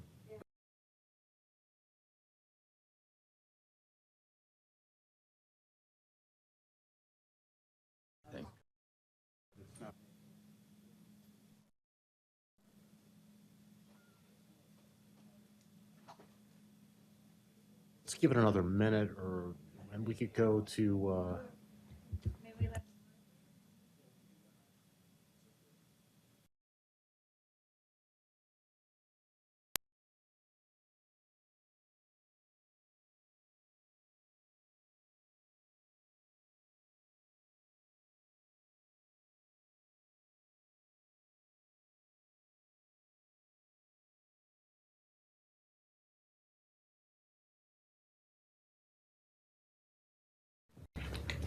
Welcome back. Such a pleasure to see you on dry land. So, Hey. It's different from last year, I think. Hey, so swim team, it's I guess it's are we in the season now? We're almost going to start summer. So we're finishing up our spring Mother's Day. Those are actually open for anyone to come and watch. Yep, every year. I know, it's wonderful. The kids get donuts, they get juice, and the parents get to watch their kids have like a mini meet. We time them, they do all their events, their team cheers for them, and for the really little kids, it's really special. I have two 6-year-olds, and they're going to be swimming in one of their first races. They're really excited. Yeah, so how's registration and the number of kids participating? Is it pretty much the same as last year, or you got more, or you got I'm less? anticipating a few more. I think we had about 100 people, 100 swimmers last summer. Yeah, I mean, every year we seem to get more people from word of mouth. I know we're bringing in a few swimmers from other clubs even. I think they're attracted by the fact that we have a year-round program, that we have really approachable coaches. We have very affordable rates. So, yeah. So, and just looking through the application, or just so how many of the kids, the young people, the swimmers, are from surrounding area outside of Greenbelt? I think it's about 60% Greenbelt and then 40% very close areas. Our sister pool is Severn Crossing over in Bowie. So that's about a 15-minute drive if it's not rush hour. So we have a number of swimmers from that neighborhood. Okay. Berwyn Heights. Berwyn Heights Yep. and College Park. Yeah. It's fantastic. So, do you want to just kind of describe anything you want to tell us? I mean, you're such a vital organization, and it really touches a lot of families. Which I go to the meets. We all pop into the meets from time to time, and it's just teeming. There's hundreds of parents and kids in the competitions. Who's the big competition this year? Who are you going to take out? So it's all very friendly. Friendly competition, yeah. We some of the kids swim on club teams, and they know their friends from other teams even. Our club is our team is it's very community oriented. We have parents who've swum on the team in previous years, and every time we have come to an event, like we're going to have a booth at the Green Man Festival, we have people come over and talk about their experiences with the Greenbelt swim team. One lady, Kay, I think she was part of the team in the late 50s. She still swims at the Greenbelt Aquatic Center. Awesome. And so next time I see her, I hope she's there again this year. I'm going to say she should come to our alumni event, which we're going to try to do this year, to try to bridge all the generations that have been involved with the team and really showcase, what an impact we've had and how important it is. Ms. Pope. Yeah, just a quick question. I know that in previous years we maybe had a little bit of issues with times to use the pool. Okay. Has yeah. that been? That's just been resolved. Yeah. Everything is fine. Yeah. You've got your times and stuff. I know sometimes it can be a little bit tricky. I think it was organize all during that. COVID. It was COVID. So yeah, but everything's fine. It worked out. I hope so. I've been working closely with yes, we're very happy with Mr. Stephen Parks at the pool, and we keep him up to date with all of our plans and check our schedules, and so far so good. Hopefully he doesn't have any complaints. Yeah. Yeah, Member Tim. Yeah, and Greg, have you already started conversations about when the pool might have to be closed for repairs? We're still trying to figure that out. So we have not started that conversation because we simply don't know yet. Potentially. Major issue, maintenance issue that we need to. Is it indoor or outdoor pool? The indoor pool. Oh, okay. Well, we're going to be meeting this week and talk with city manager and public works director. We received some information today, which we need to review and kind of understand. So they finished their I don't know that it's finished, but we need to review the information first and kind of digest it. Okay, Yeah. okay, because there's the possibility the indoor pool may have to close for a few months for some major repairs. Oh, okay. next This is the year. first I'm hearing of it, obviously. So, oh, that's too bad. We'll work it out. Yeah. Okay. Hey, just looking at the what did the review committee have to say about this proposal? So the swim team's tied with the highest points, 87 points. Their grant request of $10,000 is 29% of the organization's operating budget. The reviewer comments were the swim team is a strong organization that has impacted Greenbelt youth and adults for multiple generations. They have a strong history of volunteer support from parents, and city support only makes up about 1/3 of the swim team's budget. This seems to be a healthy ratio. Good. Hey, I did have a question about your budget, though. I was looking Okay. through, and I Oh, guess let me introduce Mark Swistak. He's on our board as well. He Switch things around. We're having some technical issues. The one before you was online and we couldn't hear them, so we're trying to sort that out. So that's why you're not late. We were early. Sorry, Rich Jordan. Go ahead. I was going to ask about the equipment purchases last year because that really spiked, and it almost looks like we made the grant of $10,000, and then $7,626 went towards equipment purchases. What'd you buy? So that is including a pending capital purchase that we're going to buy for lane line reel, and lane lines. Yeah, for the Severn Crossing pool. Because we use their facilities, they've been very generous with the use of their pool, et cetera. Their equipment is kind of breaking down, and it's safer for our kids to have, up-to-date lane lines and a reel system. So that's where the bulk of that money is anticipated and going, and it's That's what happened last year. So you're Oh, still in the and process of doing that? Or yeah, we're still in the process because the current year ends at end of June, so we're hoping to have it there by when the swim season starts at the end of May. The city's contribution is earmarked to paying swim instructors or their coaches. Yeah, so they're hired through the city, and we pay them just like a non-classified employee. Okay, excellent. So, and you got that healthy. This is a resilient organization because you guys, you've got I don't know, almost half of your operating budget in reserves there, 34,000 in the bank. Yeah, we have our treasurer is top notch, and we like to keep that in case something happens akin to COVID, something, and we would be required to use that for our year's expenses, basically. So. Okay, council, questions, thoughts? Mayor Pro Tem. Yeah. So is some of that cost for that equipment purchase going to end up coming out of those reserves, probably? Yes. Yeah, it's at the under the loss line, $6,931 out of your savings. Is that what? So I think it shows up as the financial reserves on page 10 as actual versus projected. There's about a $5,000, almost $6,000 discrepancy. I think that's where that falls in. Okay. Yeah. Okay. Well, council, I'm not hearing any questions. But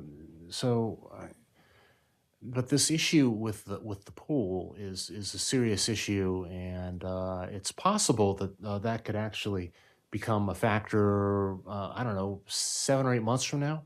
Well, I'm hesitant to answer questions because I simply don't know yet, and Yeah, I don't and want to alarm anybody. We're going to digest the information that we received and I don't want to kind of alarm anybody, figure but I that want out. people to. We received Yeah, a report yeah. on Friday, and it's Thursday or Friday. So we've yet to have our debriefing meeting. Initially, it doesn't look as bad as we thought, but we just don't know the details of it. So we still need to get through the report and start the scope of work. So we have some work to do.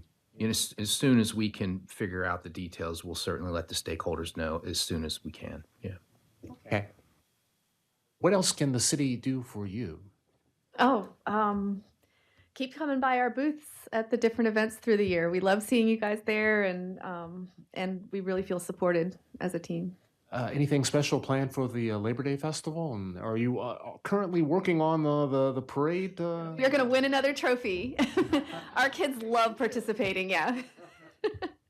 They love participating. They love singing our fight song and waving the pool noodles, and it's lots of fun.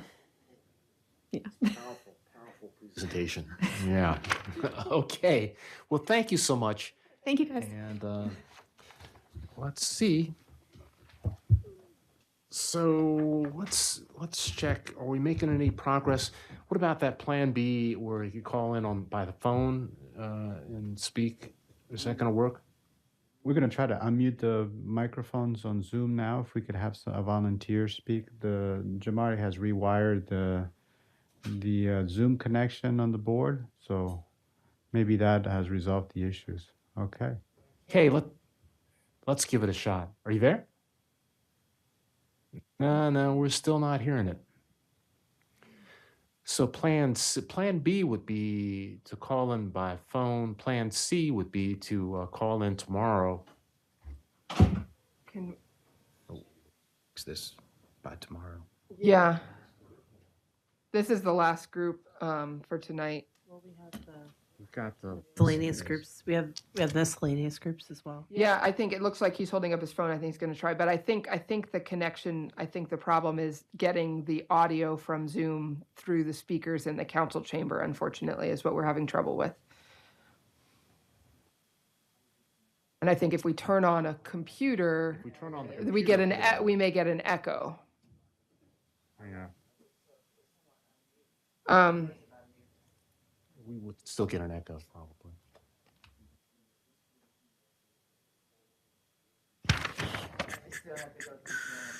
We have.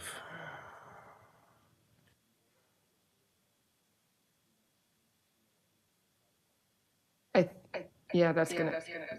Echo. Yeah, I don't think that's gonna work.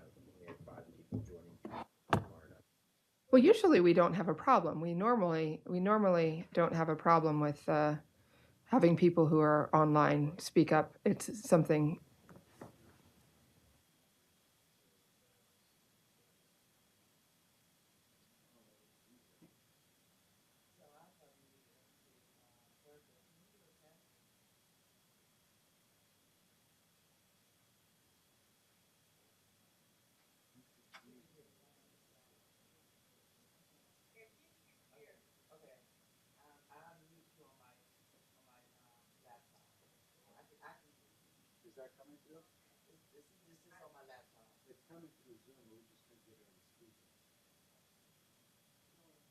Miss Gaiman could say, Miss Gaiman, I didn't get a chance to welcome you to the meeting. You were such an integral part of this budget and the whole process. And without having you here in person, it's just hard to grapple with all these numbers and everything.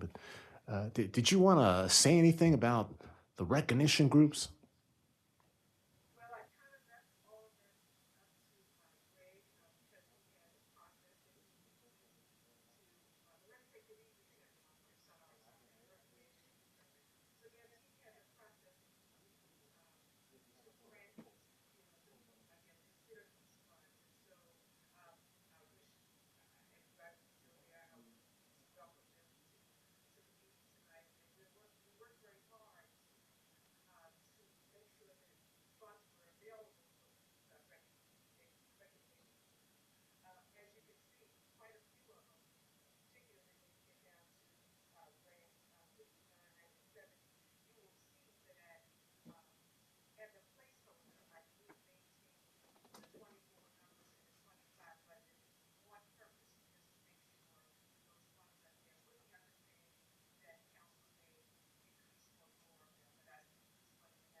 Yeah, appreciate it.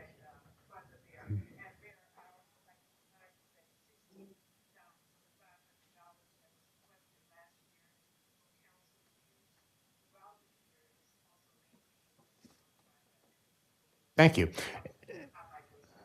And really, I was asking you those questions to see whether or not we would be able to continue with the work session without having too much echo. It actually seemed to work. I can hear you okay.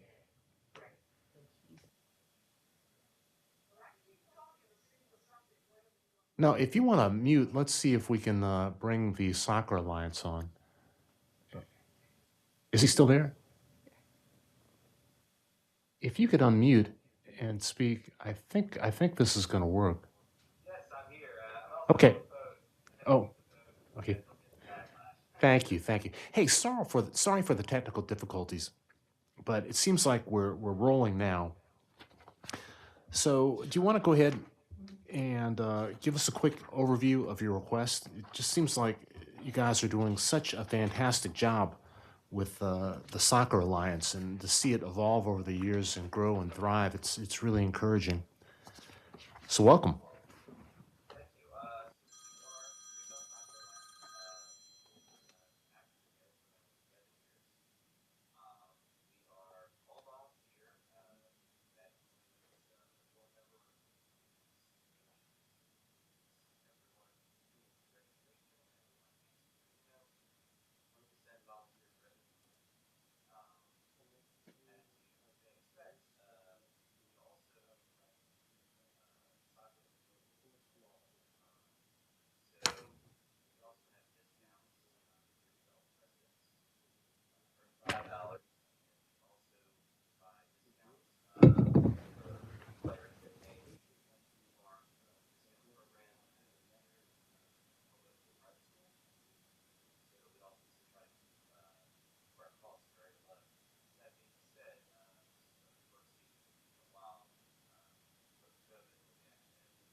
Mr. I was going to ask Jonas, so are you back to pre-COVID numbers in terms of participants?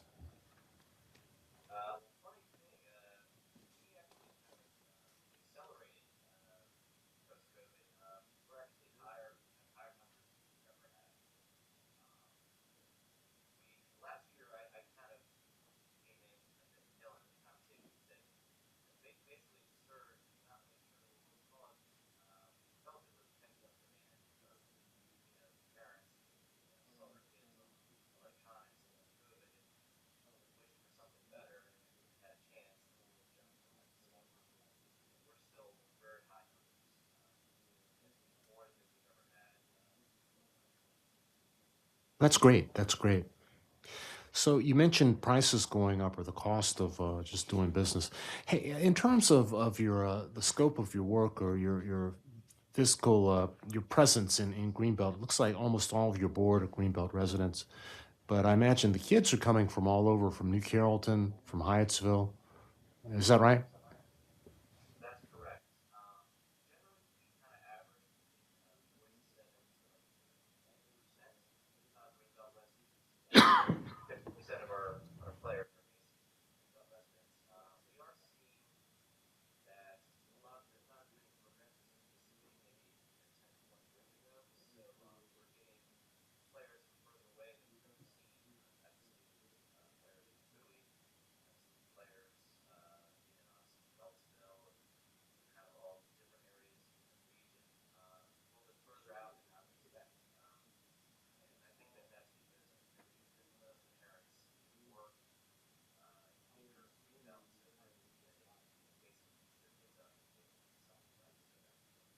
Yeah, it's probably the quality of the program. Kids want, and parents want their kids to play in situations where there's high quality coaching and good competition. So would you say the level of play just is continuing to go up?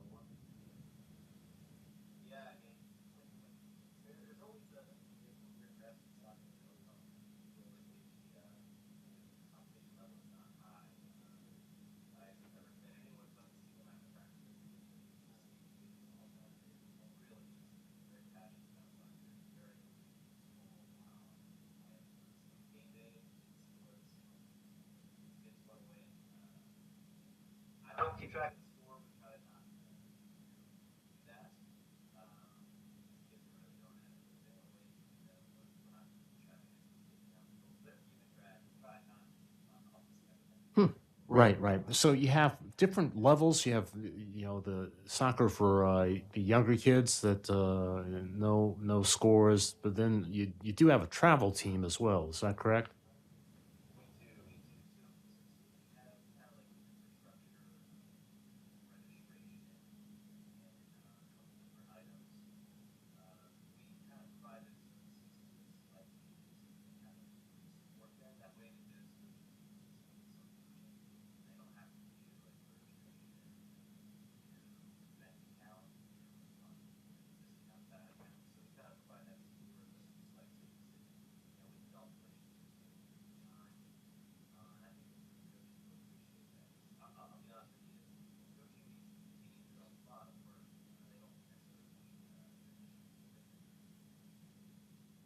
Okay, how many teams is it?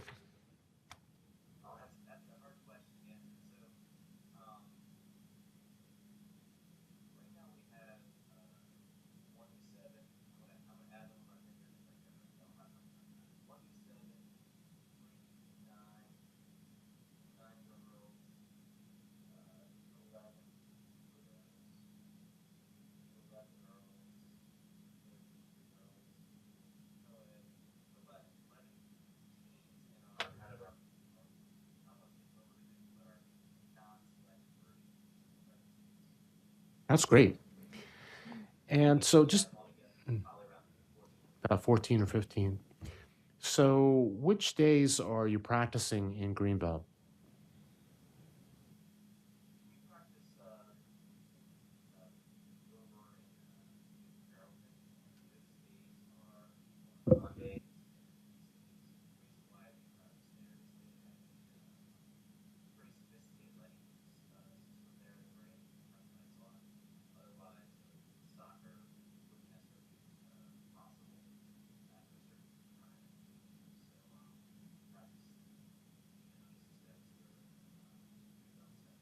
So is it the fields that are over there off of Good Luck Road? Those are nice fields.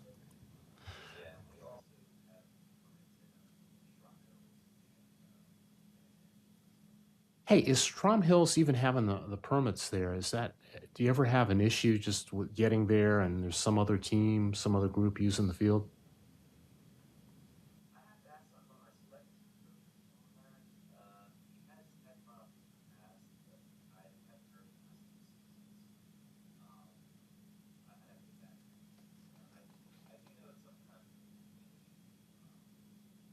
Okay, and you got the select teams practicing over there periodically? Where?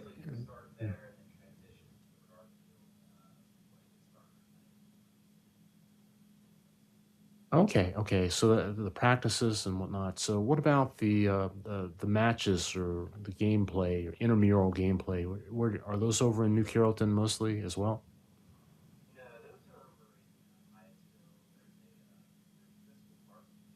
Yeah, that's a nice part. They just redid that. Yeah. And that's where we have our Saturday games. And that intramural is Prince George's soccer. I forget what the I stands for, PGSI.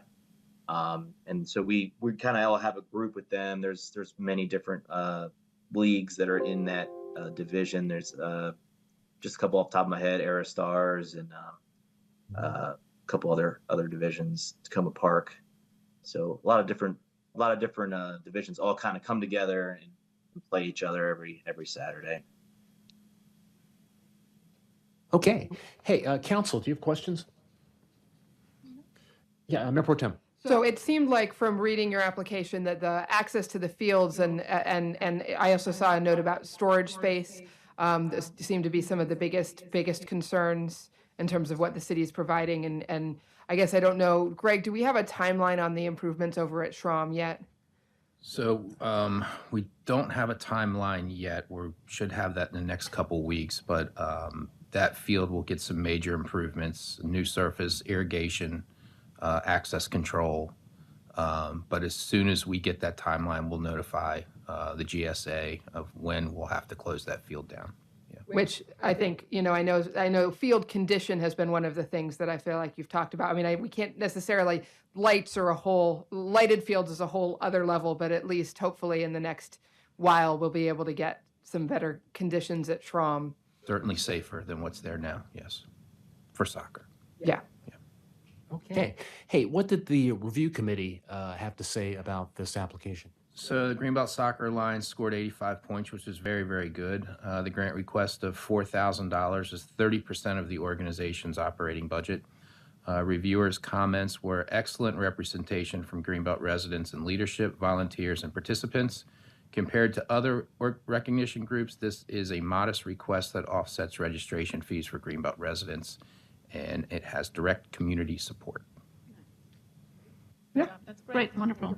Yeah. Perfect. Hey, so looking specifically, at the proposal, Part D, the financial information, it looks like you're not doing any equipment purchases on the one hand, and on the other hand, I was going to ask about support from New Carrollton or Hyattsville or other municipalities. If you have a lot of participation from the city of New Carrollton or other places, it seems like, did you ask for a grant this year? Not this year, no. They were thinking about upgrading that park and putting in some improvements, I guess, with ARPA funds. And they'd also kind of given us a kind of a discount, and basically what we paid for one season, we actually ended up basically getting 2 seasons for the price of one. So I kind of wanted to let them know that, I appreciated the discount, and I did not ask for a grant from New Carrollton this season for that. Okay. Now, they may increase the price, and I might regret it, but that's kind of where I'm at. Yeah, and I think one of the council members said something about they just finished some improvements, so they may actually be finished with the work. I'm not sure. I haven't been down there. I know that they had some goats there last week. They're Is that right? having some goats eating all the overgrowth. Yeah, they were doing some improvements that way. Hopefully not eating the soccer balls. It was on the outside of the field. Yeah, no soccer balls were eaten. We have not tried goats.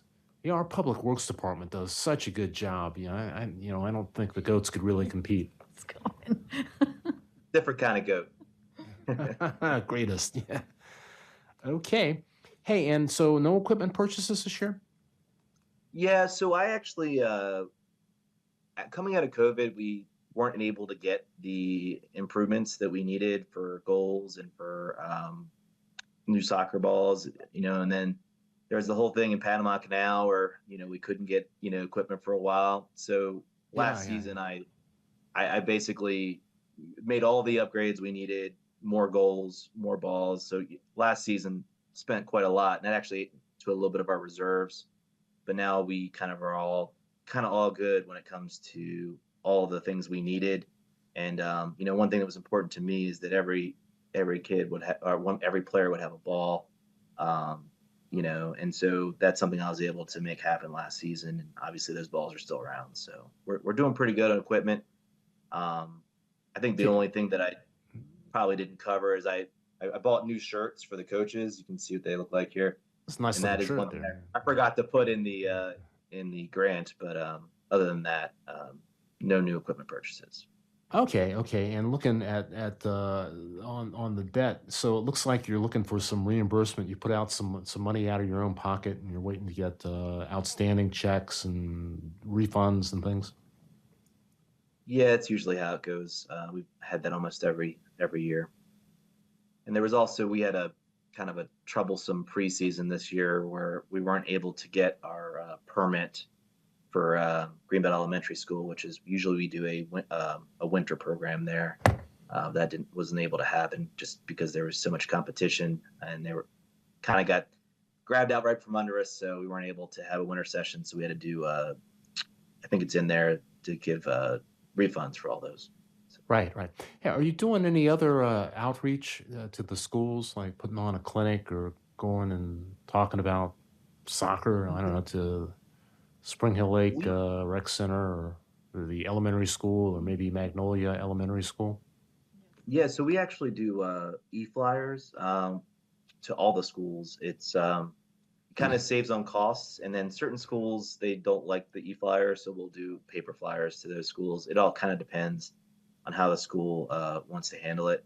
But when COVID hit, everything is a PDF now, and PDFs are cheap, and most teachers will circulate the PDFs if you ask them nicely. So we've had a lot of success with those PDFs going home with the weekly emails that the teachers send.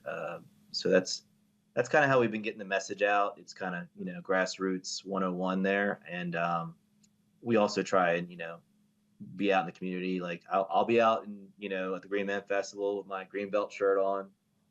It's after my game, but I'll be there. And if anyone wants to ask me any questions, I will be there to answer them. So. That sounds good. Hey, I just want to urge you to do some outreach over at Magnolia Elementary School. So many of the kids there are from Greenbelt, and somehow we tend to neglect. We're just not the lines of communication and the kind of support that they're getting is needs to be enhanced. Just want to say, Spring Hill Lake Elementary School is always here to help.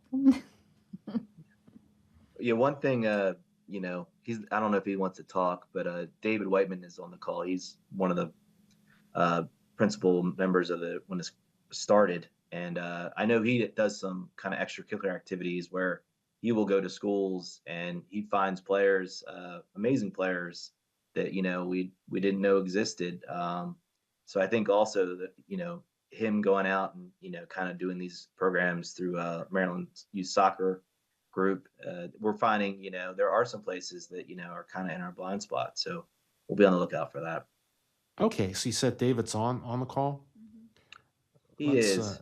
I'll bring him up real quick. And who else is on the call? Maria Newsom is also on your board? Oh, I'm sorry. Oh, hold on, Maria. Hey, David Whiteman, how you doing? Very good. Can you hear me? Yeah, we can hear you. Great. So congratulations. This is your 11th year? Actually, we were incorporated in 2010, and I think time flies, but I think we might actually be in year 13, something like that. I think our first season was in 2011. Well, it's amazing how the program has come along. It's a wonderful proposal that you've put forward. And we were talking about community outreach. Do you have anything special planned for over the next couple of months, other than you're going to be at the Green Man Festival with your green shirt on? I hope to be there, yes. As far as outreach, Jonas mentioned this program that is run by the Maryland State Youth Soccer Association. I've been working with them on that, and currently they are targeting Title I schools. I've talked with Silka a little bit about this, and also with Amy, and they are very eager to bring this program to Spring Hill Lake. There is a cost associated with it, and Title I schools sometimes have a budget that can be put toward after-school activities like this. But it's gotten national recognition for it's called Let's Play, and it was created here in Maryland by MSYSA, but it's being replicated in other states.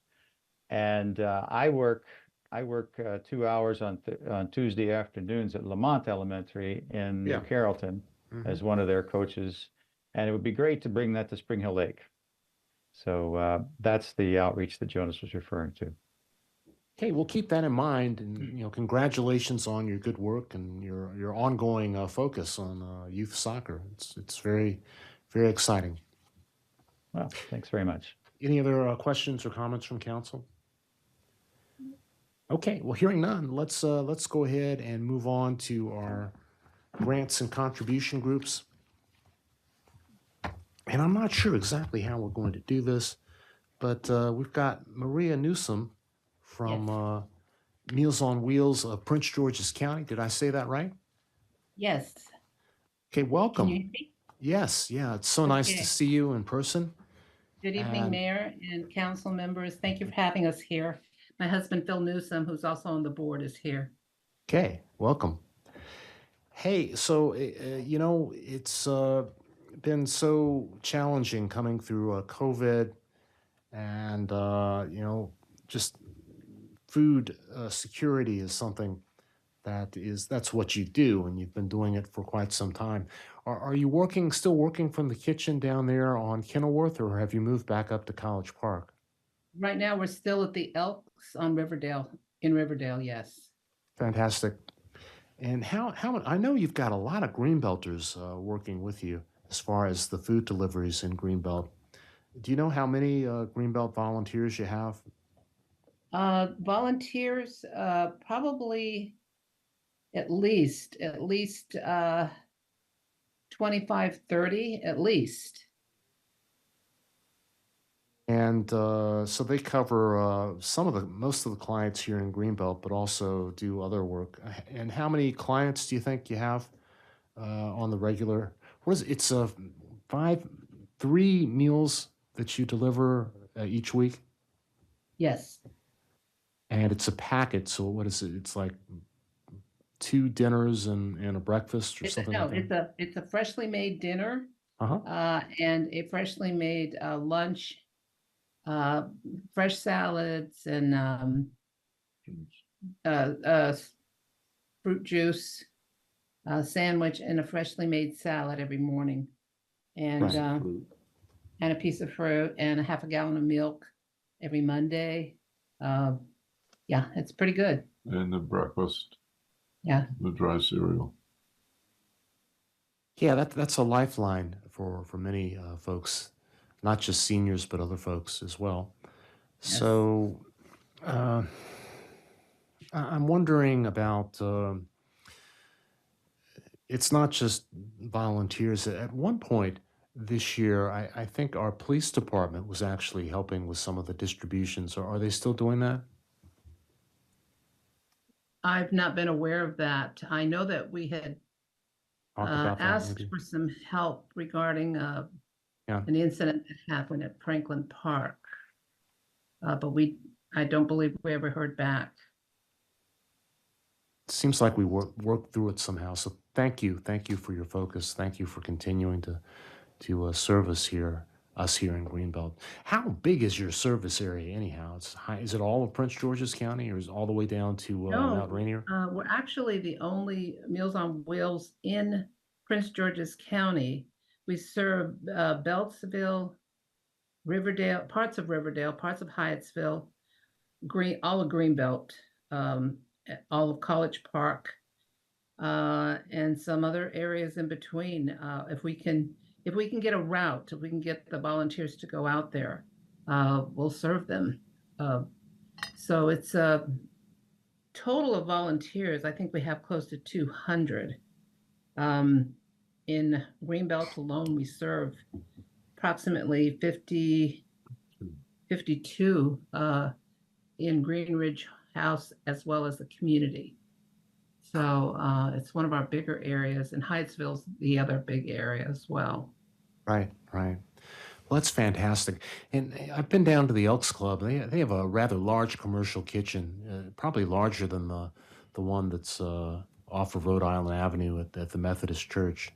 Oh, yes. But when I asked about that, it sounded as though you're thinking that you may move, or do you think you'll be there for as long as they'll have you? Well, no, we're looking into other areas to move. We'd really like to get back into College Park. But we've not had we don't have anything firmly in writing anywhere. So it's still something we want to do. Right. So the city's been making a direct grant to Prince George's County Meals on Wheels for a number of years, and we actually increased it during COVID. And so it's been at that same level. How much is it? Is it 5,000? Yeah. I'm sorry? So we've been funding Meals on Wheels for a number of years, and I think we increased it to 5,000 during COVID, and we kept it at that level. And I think the plan is to continue at that level. So I want to thank you for your service. Any questions or comments from council? Just thank you. Thank you for providing that service. It's a very important service. Have Yeah, your we have insurance some- costs gone up? I've heard from a lot of people in organizations that insurance costs have gone up quite a bit. What is your operating budget more or less for as a whole organization as a whole? That actually is a good question. Lisa Ely, who's our president, has that information. Sorry, I don't. Yeah, we don't have that right now. I don't have it right now. Okay. Don't want to give you any wrong figure. Well, thank you for what you do. In the past, before COVID, council used to get an invitation to come out to your holiday event in December. I think you had it at the Legion for a couple of years. So please keep us posted if there are activities like that, and let us know if there's a crisis or something. We do have a little bit of flexibility, but on behalf of our residents that benefit from your services, we want to thank you for all you do. Thank you so much. We appreciate it. And we appreciate your continued support. Thank you. Thank you so much. Now, let's see, Alrighty. do we have anybody else online? Okay. Well, looking at the budget book, and I believe it's page 234. It's actually like 240. 243. 240. 240. I'm looking at this and I see so it's historical. So we'll be talking to the Boys and Girls Club tomorrow. So under contribution and recognition groups, we don't need to really talk with them. One thing that I had a question, we actually got fewer applications than in previous years. Like I didn't see senior softball and I didn't see gyms. I don't think they're on there. And Neither of them have applied in a few years. They did Senior not softball? apply. Senior softball did not Okay, apply. it's been 2 years or? This would be the second year. They were Georgia, struggling to get Greenbelt residents. They don't play games in Greenbelt. It just didn't make sense. So they haven't applied for the last couple of years. Okay. So I was talking to the city manager about, so as Ms. Gaiman mentioned, we had set aside a small amount of funding. I think it's about $5,000 as sort of discretionary or emergency funding, because groups, inevitably, we know for a fact that we get requests from different organizations for grants. Maybe they're traveling to a special educational program. Maybe they want us to help underwrite some sort of an activity. Maybe there's an emergency. So it shouldn't be a surprise that we get asked. And Point out that the miscellaneous funding in the 69 grants account for council is $16,500. Yeah, it's larger than the number you mentioned. And there's an opportunity for that number to be slightly larger. We try to match and keep all the commitments that council has previously made, and we included the allowance for $20,000 for the refugee assistance program. I've since learned that this perhaps was a one-time assistance. Going to ask about Yes. that. Me too. That was a one-time grant. They actually applied under the recognition group process for $5,000 Saw that, this year. So, yeah. So the opportunity here is that we can free up those funds and put them into miscellaneous grants, specifically to address the concern that the mayor just mentioned. An alternative to that would be that we revisit our meals contribution, our food contribution. We were able to match the food that we provide directly. So we took on that cost in our operating budget.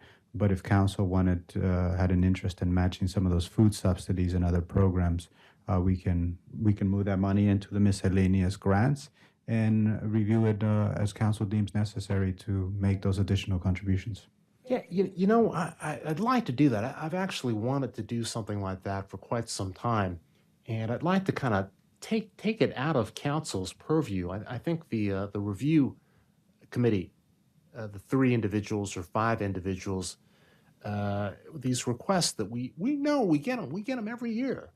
So instead of having council to have a special work session or go back and forth, it just seems like it'd be more equitable to find a way to accommodate these kinds of requests. And really, the same thing with the advisory boards and committees. We've been making grants to several of the committees, and I think ACE would be an exception.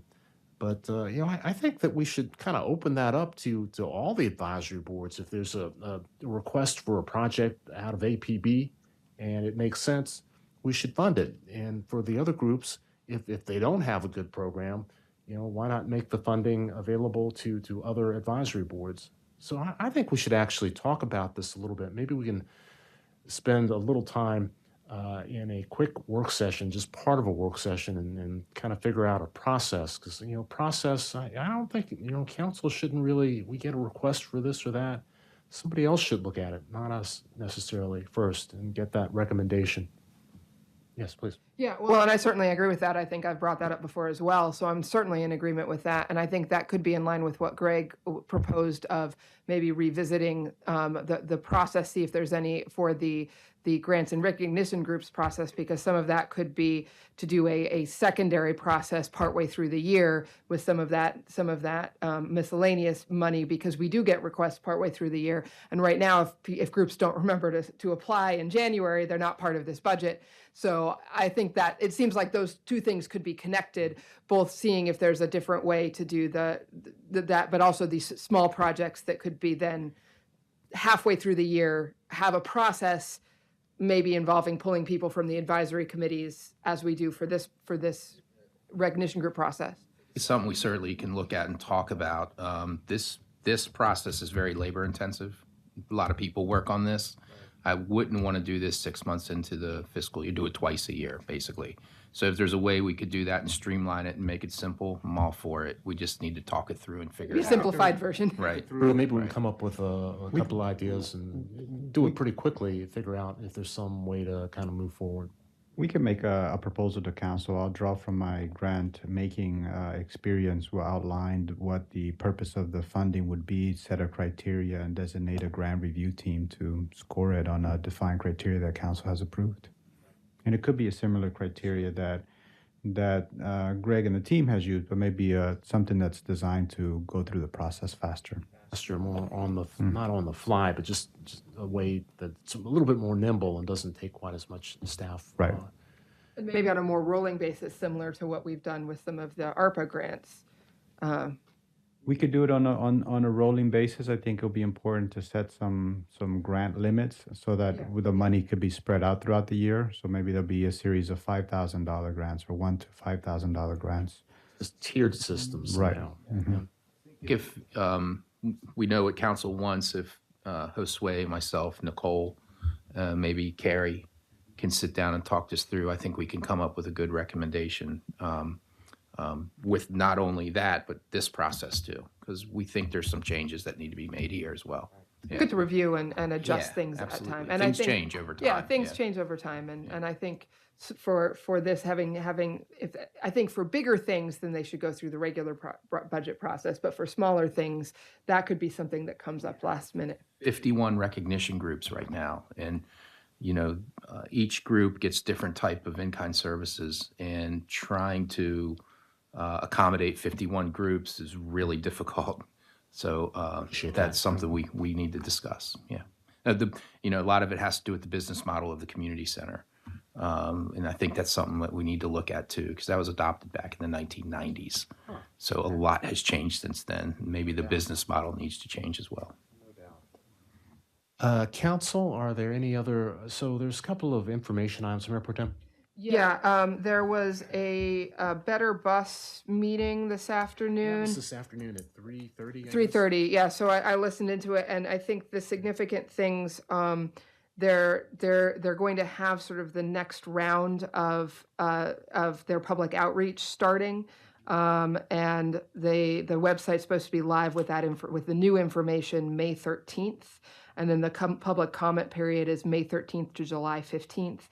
They're doing some different events and things, but they also seemed willing to, they have resources that we could distribute, but also seemed potentially willing to send WMATA staff out to do outreach at events. So I was trying, I think we could try to schedule a specific session, but also was thinking about if we can tie that into events that we're having anyway, and invite them to come and talk to the public about the bus routes and the new proposals.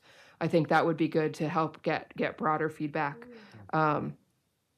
They record that. I was in a meeting at 3:00. I couldn't go to. I don't know that they recorded it. They said they were going to make the slides. I took screenshots of a few slides, but they said they were going to make the slides available. But I don't know for sure if they recorded it to watch later or not. But they were going to send out the slides.